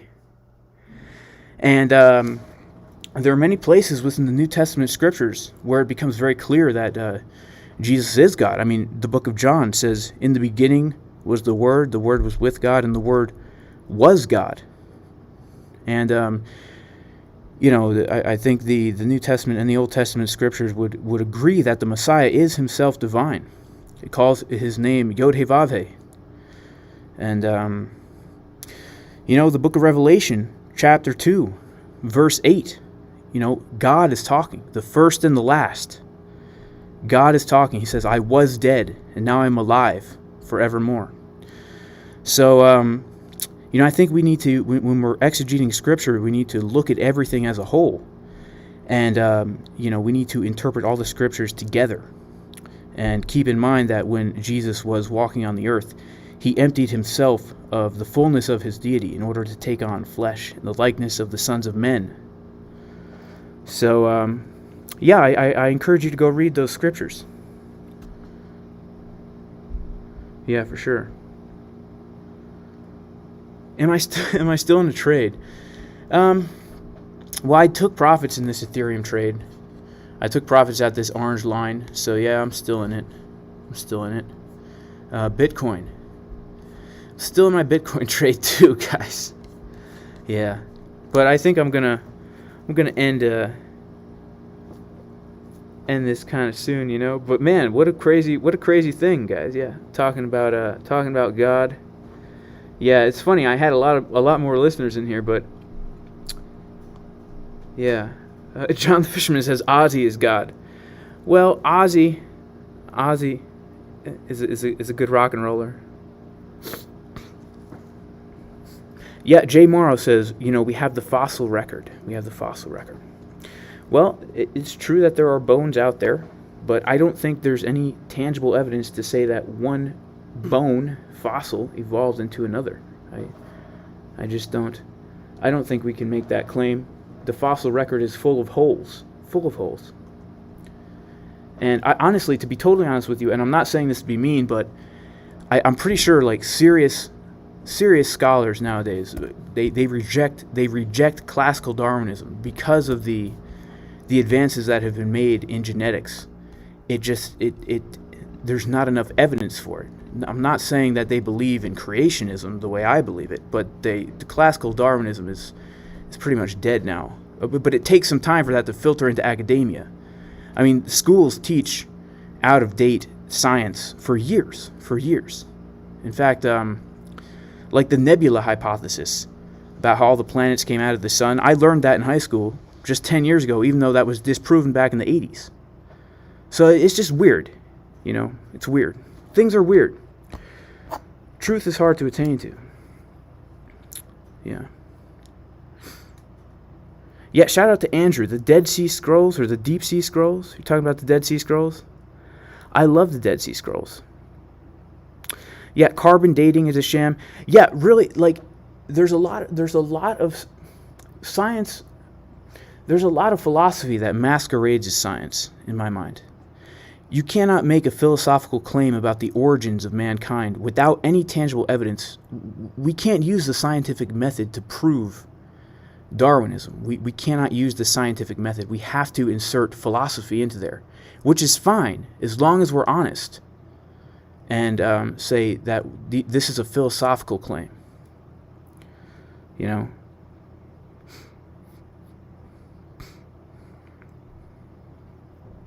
Yeah, Higher Life 78 says aliens. That's a view that a lot of people have.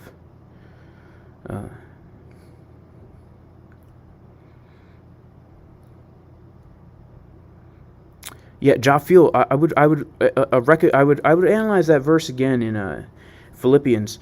You know, believe it or not, in the book of Philippians, Japhil, in that same exact chapter, in Philippians chapter 2, Paul is actually quoting from Isaiah 45, believe it or not. And he, I have my Bible right here. What a coincidence. What a coincidence. It says, the verse you're quoting is actually saying that he was God. He wasn't, he didn't care, even though he was God. He didn't see it something that he should be, come to the earth and be treated like a king. He was very humble. But later on in that chapter, Paul actually says in the book of Philippians, he's quoting Isaiah 45, he says that at the name of Jesus, every knee will bow and every tongue will confess that Jesus the Messiah is Lord. And he's quoting Isaiah 45. If you go back and read the verse that Paul's quoting, he is actually saying every tongue will confess that Jesus is Yod-Heh-Vav-Heh. Jesus is the Lord. A lot of the German translations say Jehovah.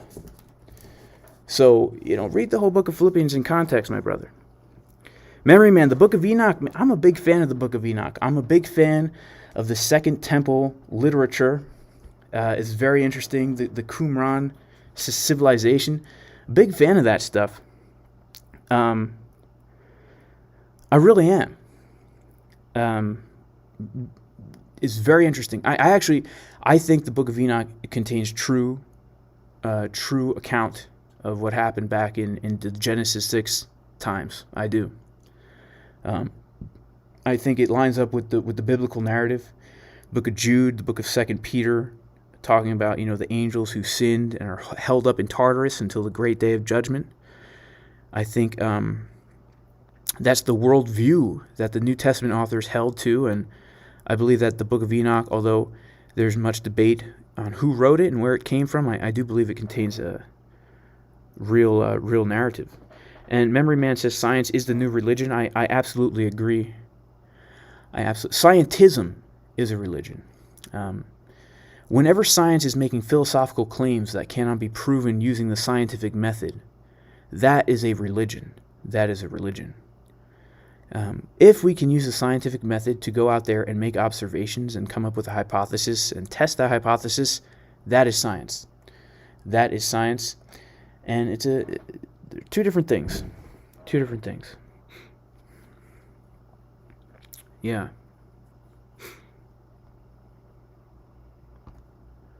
Yeah. Shout out to Memory Man who says Earth is flat. Shout out to you, my brother. Shout out to you, my brother. You know, hey, if anyone out there is a flat earther, shout out to you. And if anyone's a globe earther or a hollow earther, shout out to you as well. And if you believe that there's a... Never mind.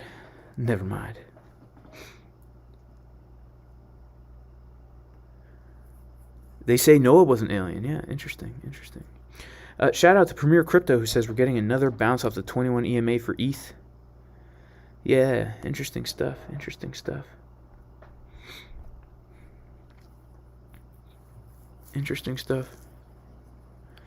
Bill Steely says read Judgment of the Nephilim. Says Nephilim are real, giants are real. Genesis 6, Rephaim and Nephilim are the aliens, says Mike.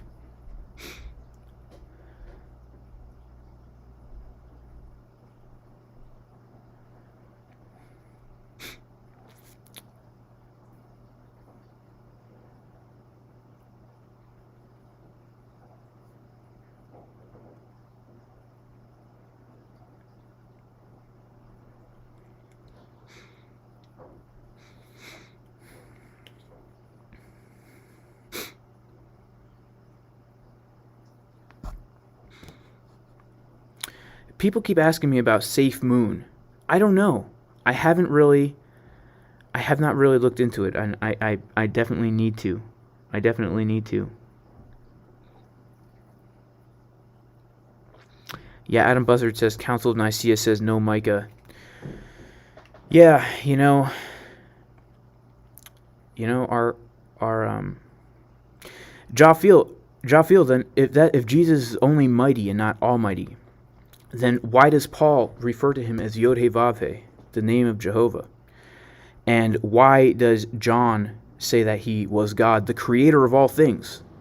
We know that the Almighty is the creator of all things. Genesis, Bereshit bara Elohim et hashamayim ve'et haaretz, right? In the beginning, God created the heavens and the earth. John 1:1 says, all things were created by the Word who was God. And Paul says, every knee will bow, every tongue will confess that Jesus is Jehovah. Yod-Heh-Vav-Heh. Revelation 2:8. The first and the last, the Almighty is speaking. He says, I was dead, and now I am alive, and behold, I am alive forevermore. We need, 1 Corinthians 15, Paul's talking about something very complex. He's talking about the order within God. There's an order, right? God is acting as the Messiah on the earth, yet God is also in heaven. Just like in Genesis 19, when the Lord rained down fire and brimstone from the Lord in heaven. It seems like there's two Lords. We can often see the Lord talking to himself in Scripture, in the Old Testament. Yod-Heh-Vav-Heh talking to himself. Seems that there's two. There's not two. We know that there's one God, right? Adonai Eloheinu Adonai Echad. But there's complexity there. There's complexity there. And to be honest with you, Jaffiel, there is no difference between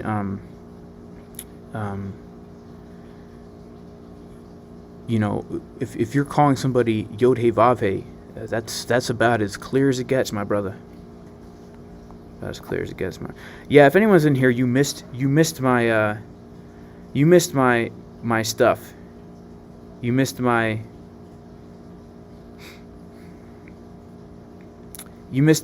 crypto analysis.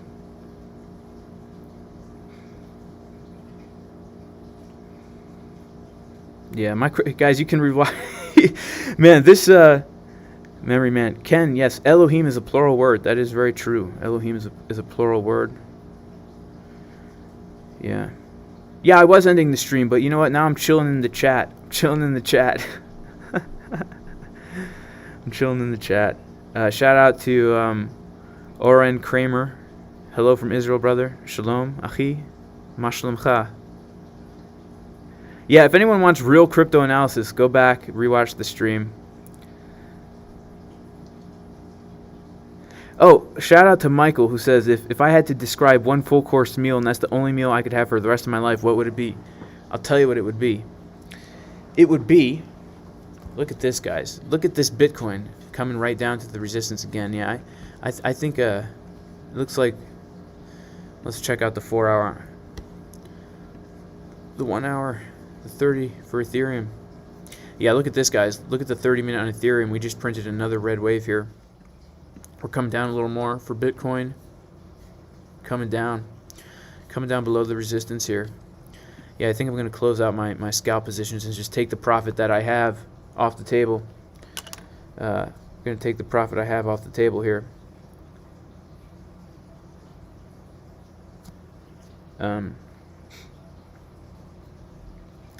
Theta. Okay, let's talk about Theta. All right, Theta.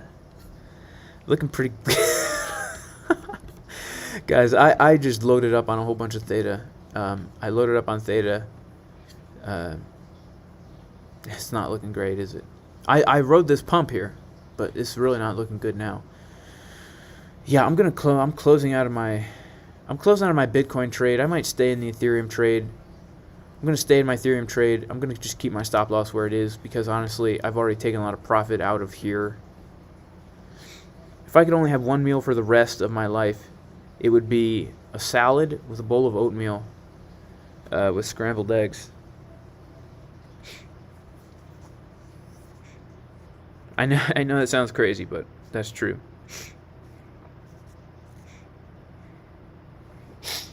Yeah, if the bull market's not over, Theta, Polkadot, all these things, they're gonna do really well. They're gonna do really well. They really are, guys. Yes, they really are. But yeah, look at us. Look at Ethereum coming down. Oh man. 12-hour about to print a red dot. But it's not hopeless, guys. It's not hopeless. Because look, we could print a red dot and then print another green dot and come back up, right? We could print a red dot and then print another green dot and come back up.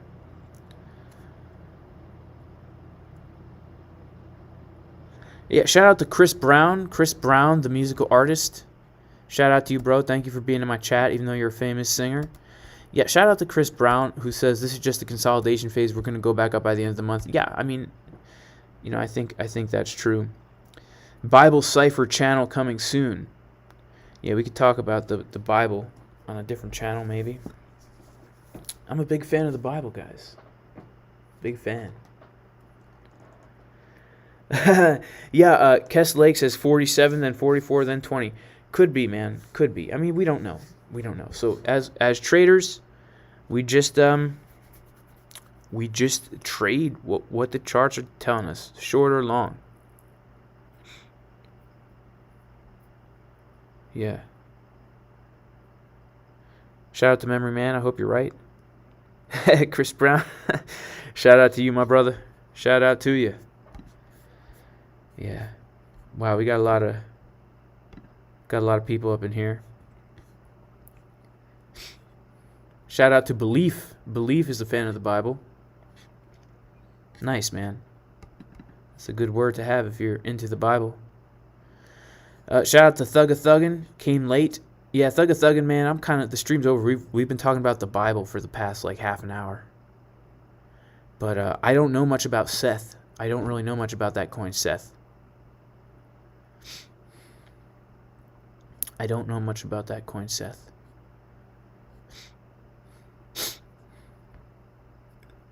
Moonman says, "Do Jewish people forsake the Messiah?"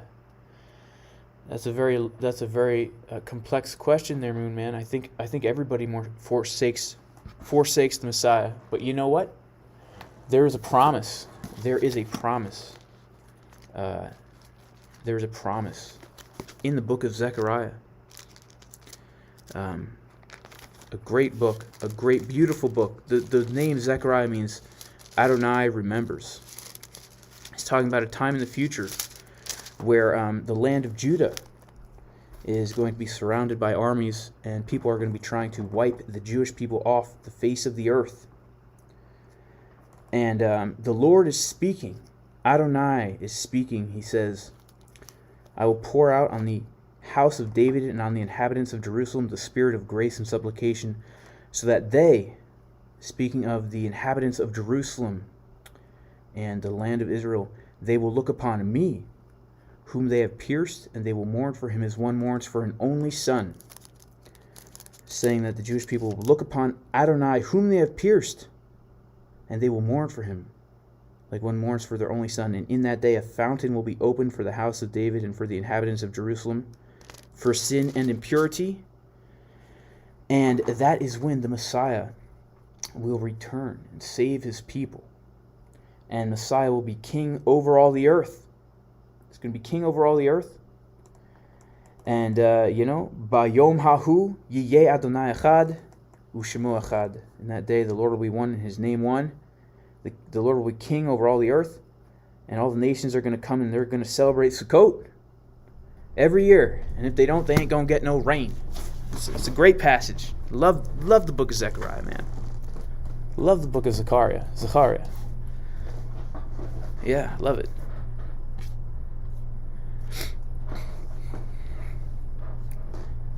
Love that book.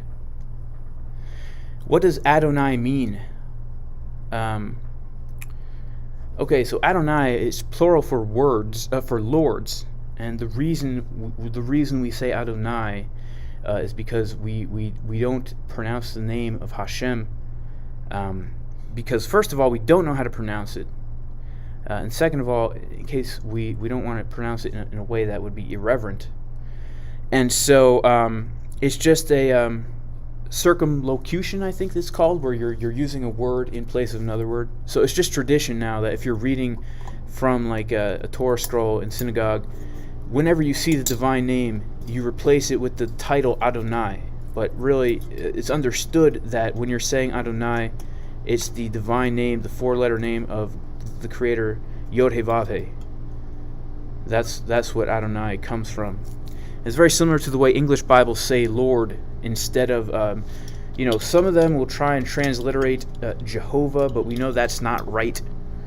Because it's the Masoretes instituted what's called a Korei Ketiv in the Masoretic text, where they were reminding us to say Adonai every time we see the divine name. And the German translators got confused. They didn't know about that, and that's where we get that word Jehovah from. But I prefer to say Adonai or Hashem because I don't know how to say the name. And everybody knows what I mean if I say Hashem or Adonai. They know I'm talking about the divine name.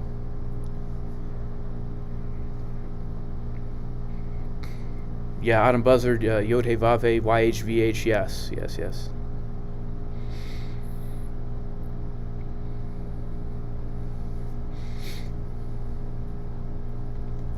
Yeah, Ozo Matil Tepaktul, yes. So it's literally my lords, because it's actually plural.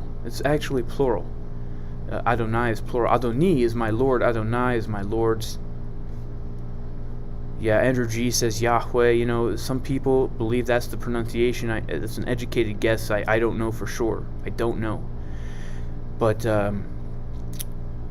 his name is, how you pronounce it is not that important. What is important is his character. It's his character. And I believe the Lord is, he as long as we know who he is, that's all he cares. He will. And Jesus never referred to God, and never actually said his divine name. He called him Father, right? Jesus called God Father. So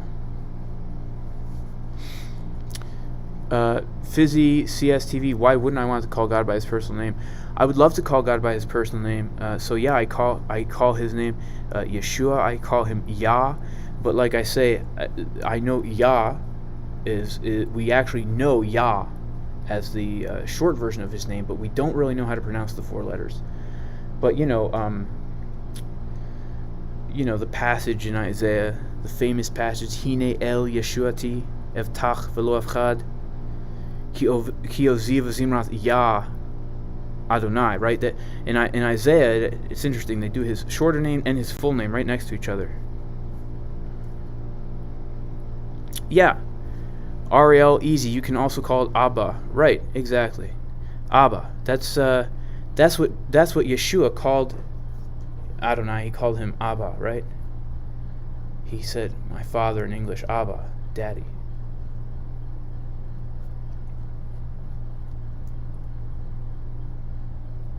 Yeah.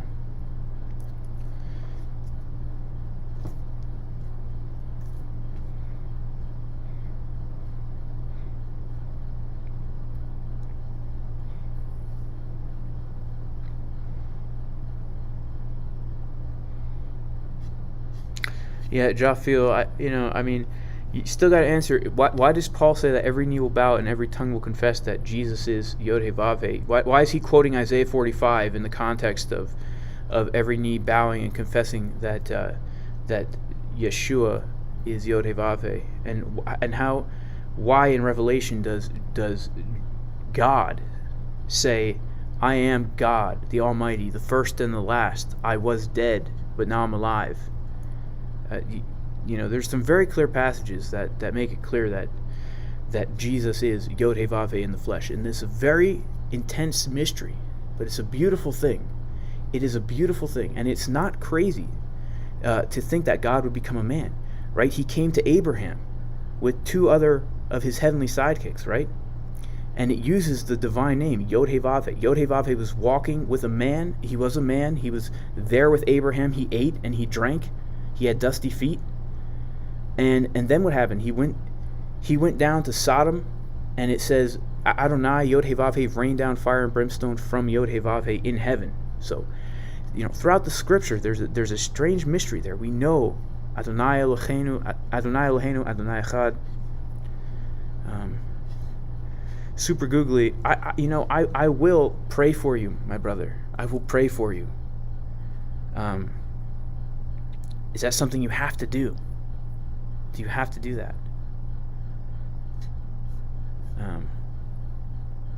Yes, Ozo Matli. Yes, the Aramaic term for father is Abba. That is correct. And even in modern Hebrew, they say Abba, Ima. Yeah.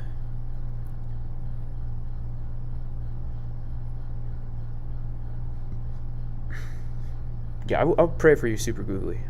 I pray that the Lord would preserve you in Yeshua's name. Yeah.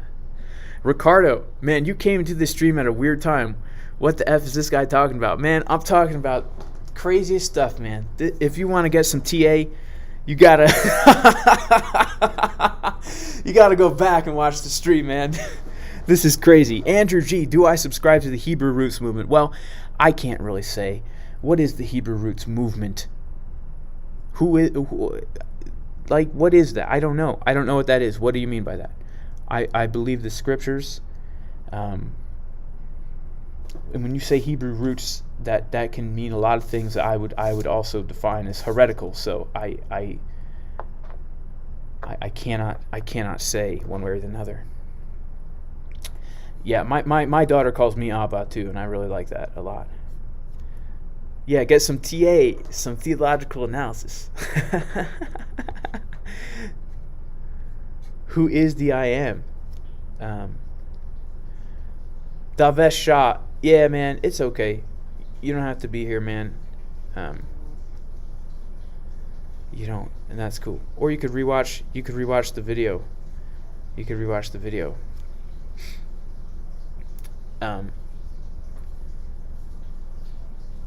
Who is the I am? The I am is Yod He Vav He. It's the Lord. It's God. God in the flesh. Ehyeh asher ehyeh. I will be that which I will be. In Exodus chapter 3. And you know what? That's God's name. Adonai Ehyeh asher ehyeh. It's talking about his character, right? I will be that which I will be. He exists. V'hu haya, v'hu hoveh, v'hu yiyeh. From the prayer Adon Olam. He was, he is, and he will be.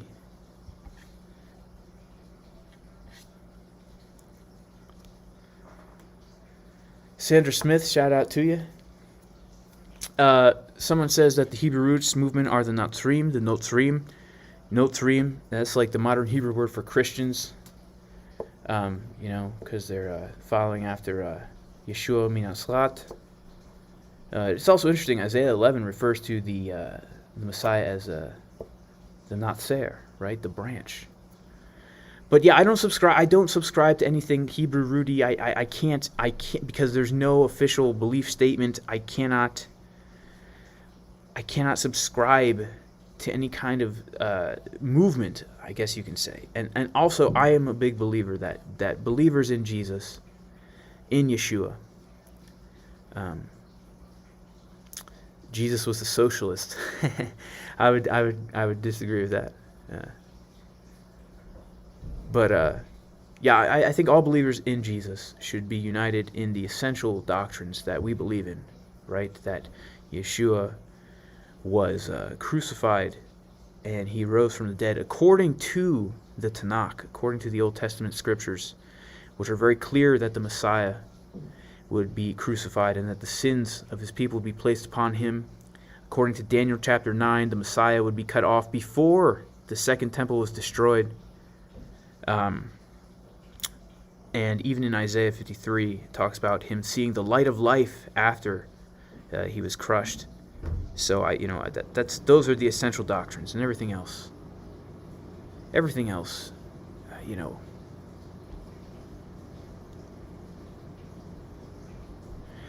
Ryan, am I a pastor? No, I'm not a pastor. What's up, Agora Trading? Agora Trading, we have to talk, man. You showed up for the Bible study, Agora Trading. This is the Bible study going on right now, man. Agora, he's into some religious stuff too, that guy. He's a cool guy. I'm not a pastor. I didn't go to seminary. Why do I know Hebrew?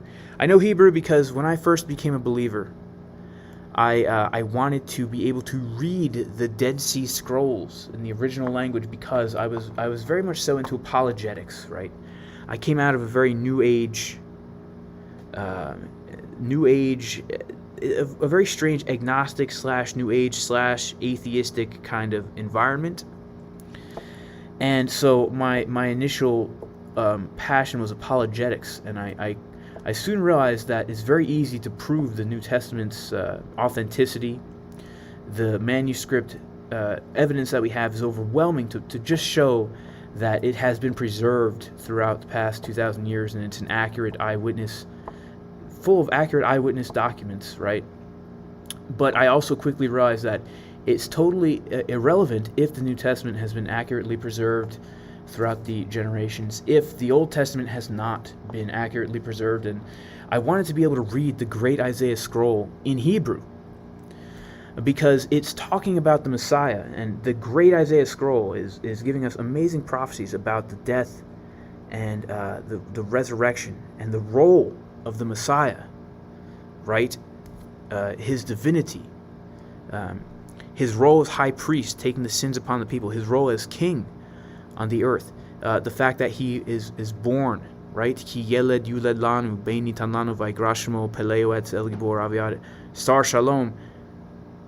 It's telling us all these things about the Messiah, and the great Isaiah scroll goes back to 300-400 years before the birth of Jesus. So if I could read that original script, I could prove that these prophecies were absolutely written before the birth of Yeshua.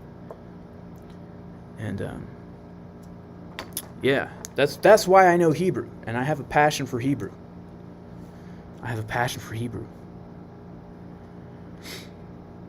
Yeah, Crypto Newbie asks, didn't King James make his own version, as did all the others?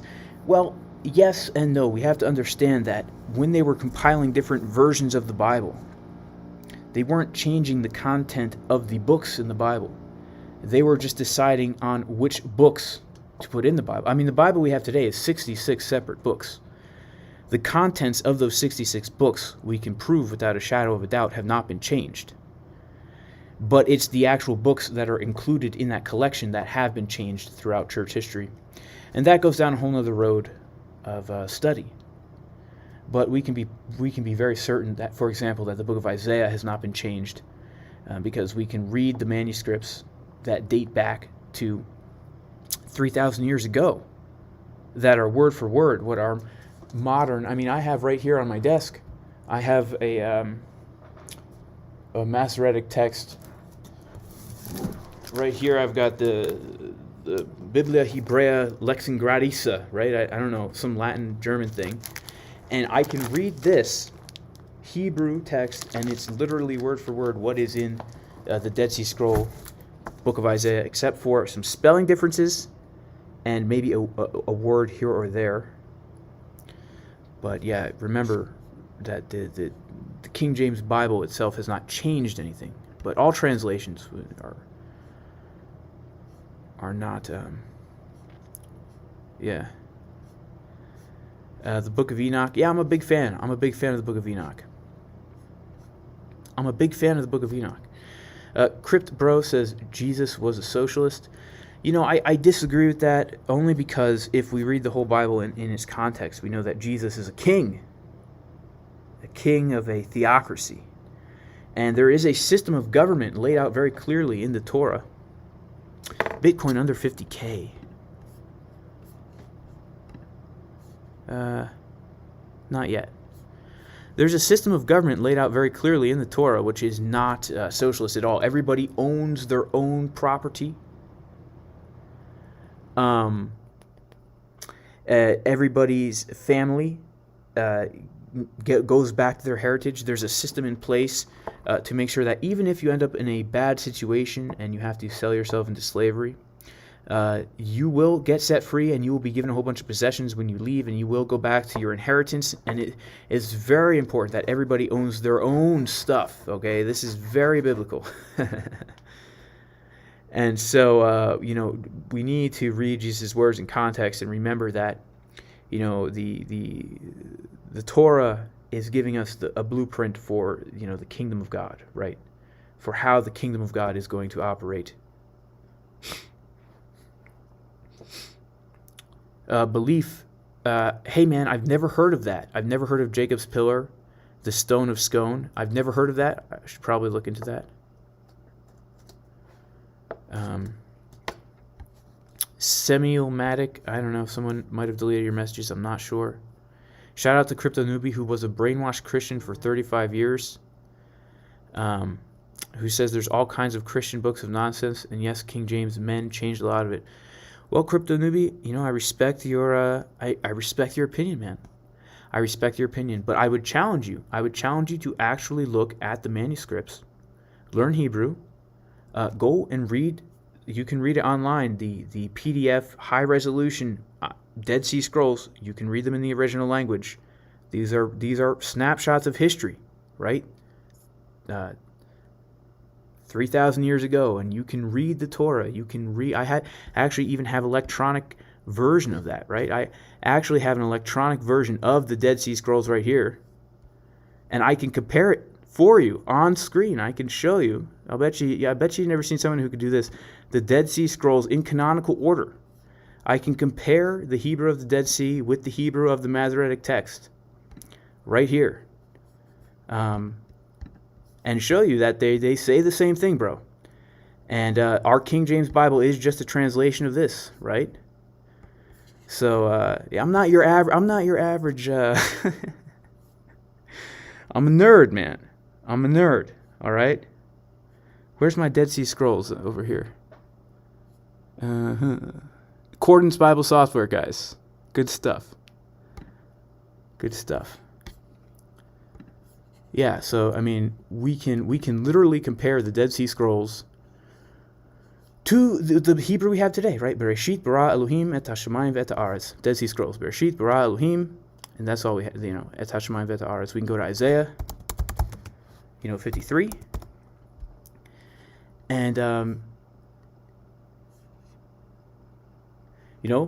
Miha'amin lishmuatenu. Miha'amin lishmuatenu. It's word for word, man. You even if you don't know Hebrew, you can just see.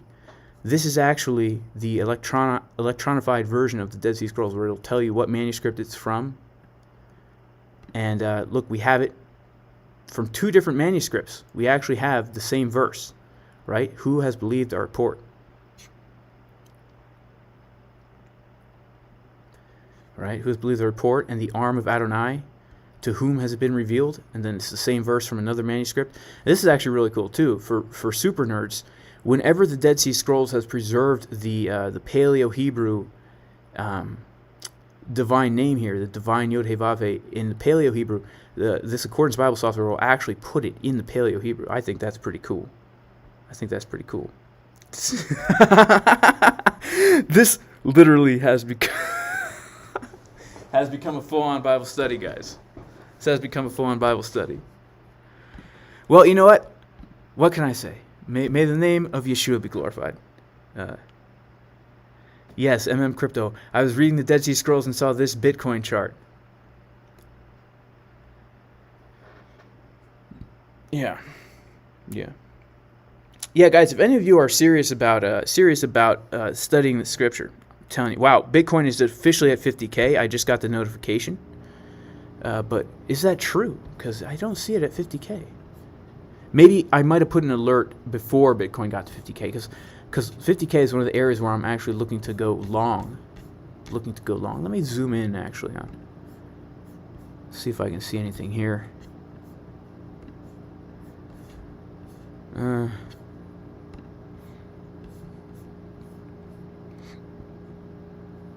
mean, you could say we have a slight bullish divergence going on, right? Because we got price coming down and momentum looking like it's coming up.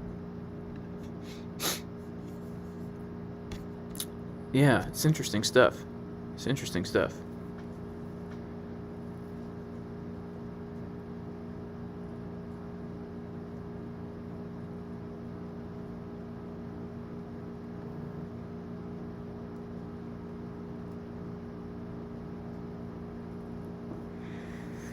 Crypto Newbie, shout out to Crypto Newbie, who says, when you are healing dying children, let me know, and then we'll talk.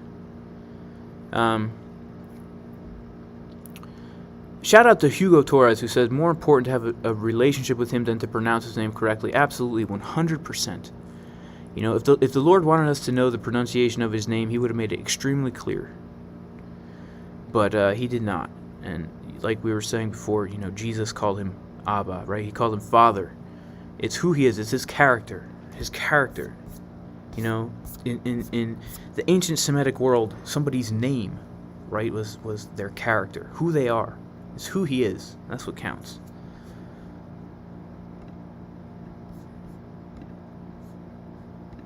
Yeah, but Ethereum, you know, yeah, I'm gonna exit out. Should I exit out? No, I'm just gonna let this trade roll, man. I already took profits. If it hits the stop loss, it'll be break even or slight profit.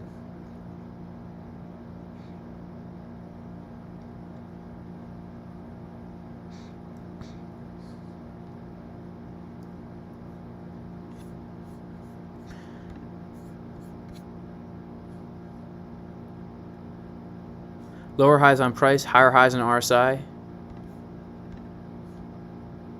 Do you mean that's a bullish divergence, right? If the price is going lower and the RSI is going higher, that's a bullish divergence. Adam Buzzard, who's the character that heard his name and went mad? I'm not familiar with that.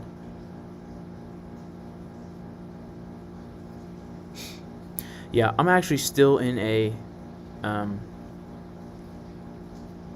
Bitcoin long, a swing long, and an Ethereum swing long. So I might get wrecked. My positions are small. It's okay.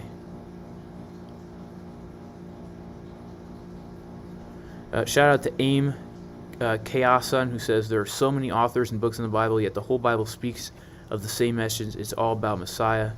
The OT points to Christ, and the NT, Christ fulfilled those prophecies. Yeah, I would agree with that. Crypt Bro, this is very interesting talk. What's my background? I guess, I don't know. That's a weird question. Am I still considering a long at 50K? Yeah, I mean, I'm currently in a long right now. I'm just going to let this trade ride, actually. I'm just going to let it ride. I took some profit in this Bitcoin trade. I'm going to let it ride.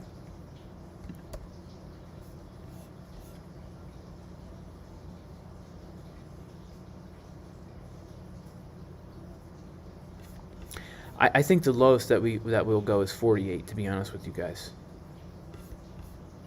So I'm just going to let my trades ride.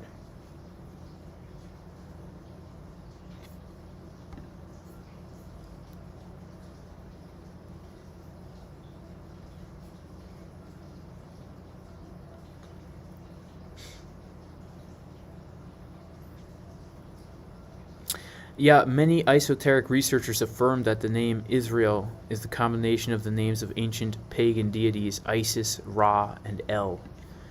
Well, I first of all would say El and Ra and Isis are two separate languages, so you might need to check that, because El is a Semitic Phoenician word, right? And Isis and Ra are Egyptian words. But the Bible itself tells us why that name Israel is there, right?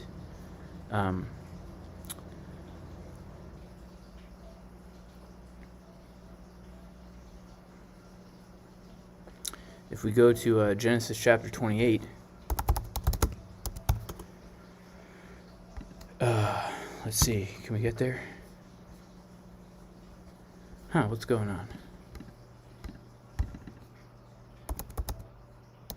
Oh, I know what's going on. Yeah, we go to Genesis 28.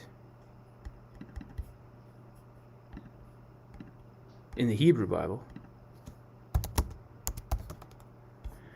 And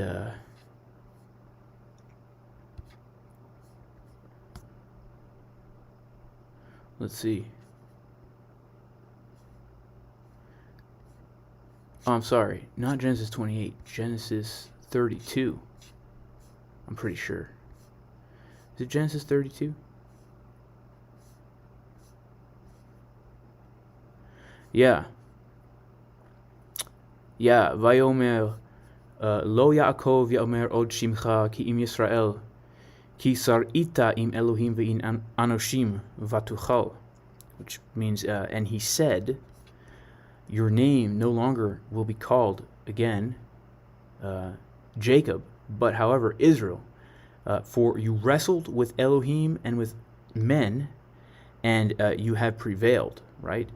You have prevailed. So we can see right here, this verb here, sarah, to strive, right, to wrestle, sarah with El, Yisrael, right?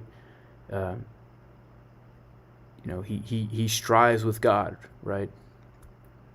So it's telling us where that name comes from right here in the biblical text. So it's, if you're in the Hebrew language, then it makes perfect sense. Just saying. Memory Man, I would love to know your phantom time theory. I would love to know it. Maybe you could hit me up privately, man, because that sounds pretty interesting.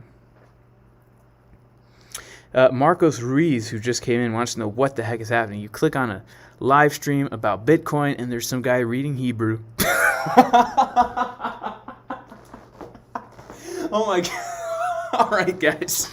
I gotta go, man. Oh, man. This is so funny. This is so funny. This is so funny.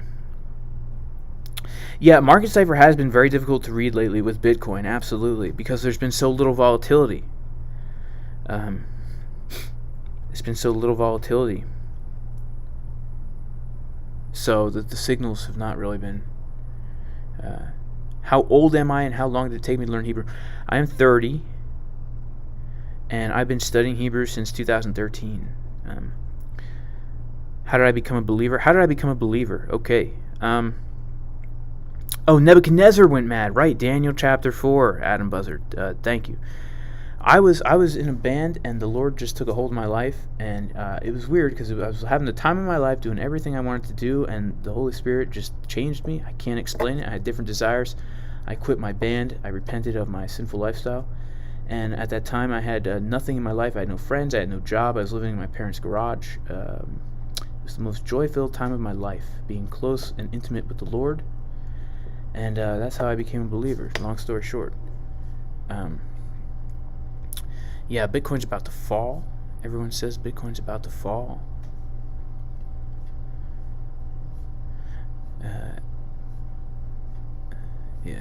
Let's see. Yeah, Nebuchadnezzar in Daniel chapter 4. It's interesting. Interesting stuff, right?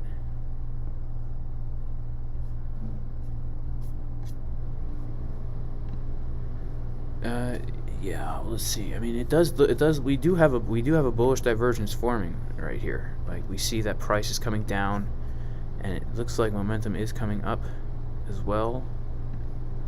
Maybe not now.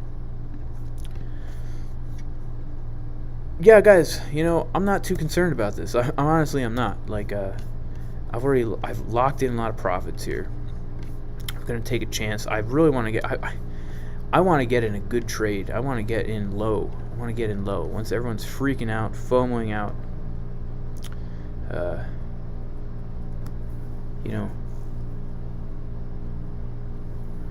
Let's see. If we break that 50K level, that's a psychological level, that 50K level. It's risky, but man, we are getting bullish divergence. Man, let's go to the daily real quick. Let's see. We're on the daily time frame. You know, if yeah, I would say right around 49.8 would be a good. I would long 49.8 just to see if we get a bounce.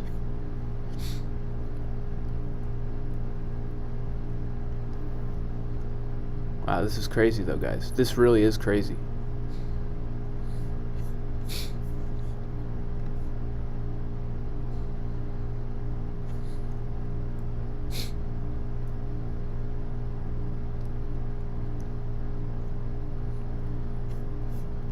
Yeah, honestly, like, so I'm gonna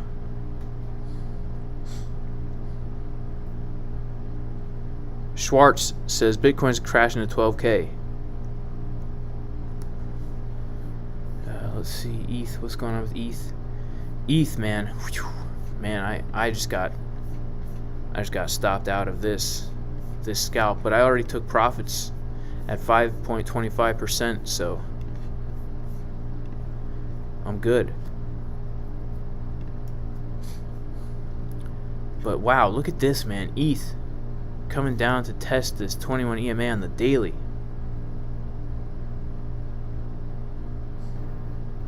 Jawfield, I cannot enter a live trade right now because I have to turn on my VPN to do it, and I can't do that while I'm on the YouTube. But I have my phone.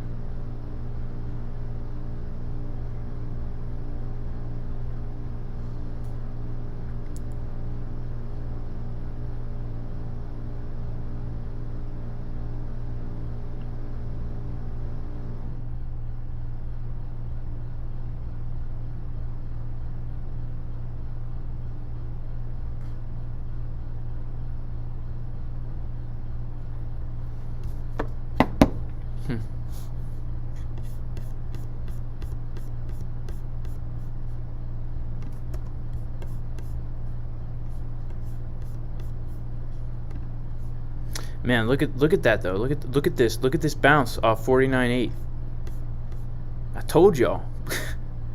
I told y'all. I just drew that support line right now based on a daily level. Those levels are no joke, guys. They're no joke. Man, look at that bounce.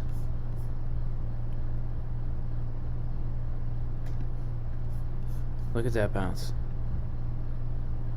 Oh, shout out to C137. Bro, I shouted you out on the stream, man. I shouted you out on the stream. And then we had like an hour-long Bible study. It's been crazy, man. This is the craziest night in crypto. Did Bitcoin already bounce? I mean, we could be getting a bounce here, right? We go down to the 3-minute time frame, and what do we see? You know, it's kind of hard to say. Do I see a bullish divergence? I don't know.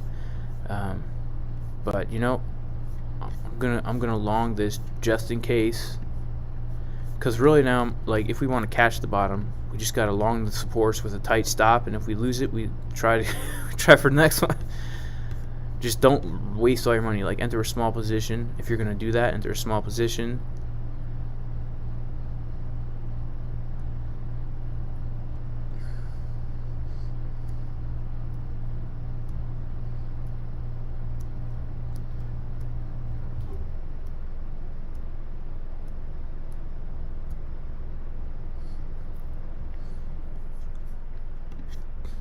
Man, look at this though. We are getting a bounce. We're getting a little bounce here. We got a little bounce at this fib level here too. You know, I'd like to see what happens. Like, can we clear that resistance right there?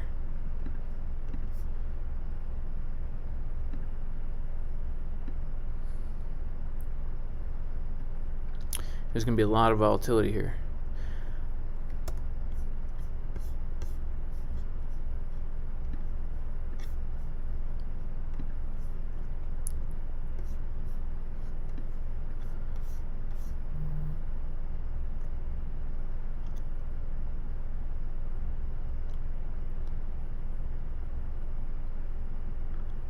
Interesting that Dre Don't Hate is a deist. Interesting, man. You know who else was a deist? George Washington.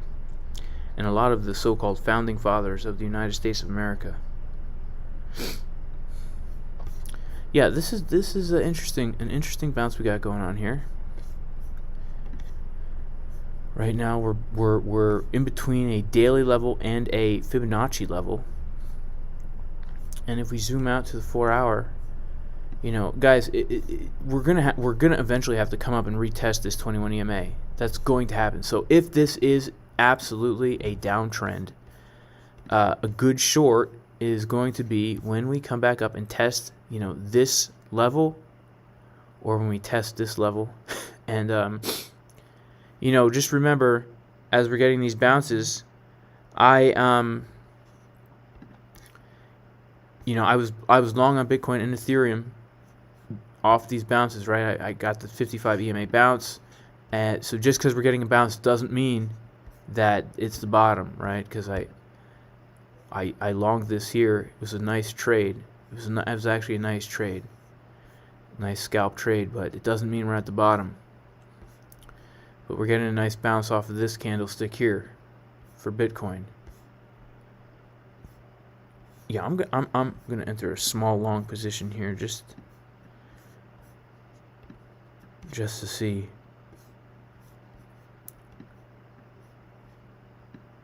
Because really, the lowest I think we're gonna go is 43, but I think either one of these could be the bottom.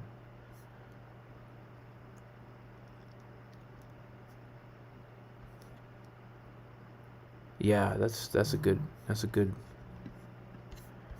bounce.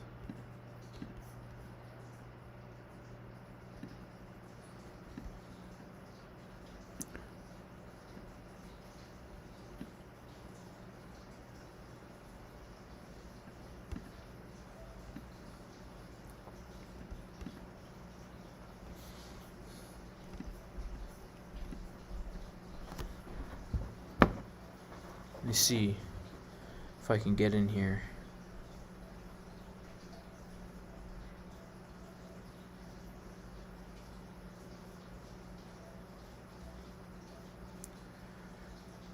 Nice. LYNC 100x the bounce at the bottom. Nice. Nice. That's the way to do it.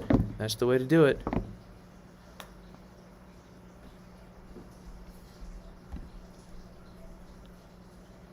Man, Ethereum though. Playing with my heart. Alright guys, I'm really gonna go now. Love y'all, and may God bless. Peace, peace, peace.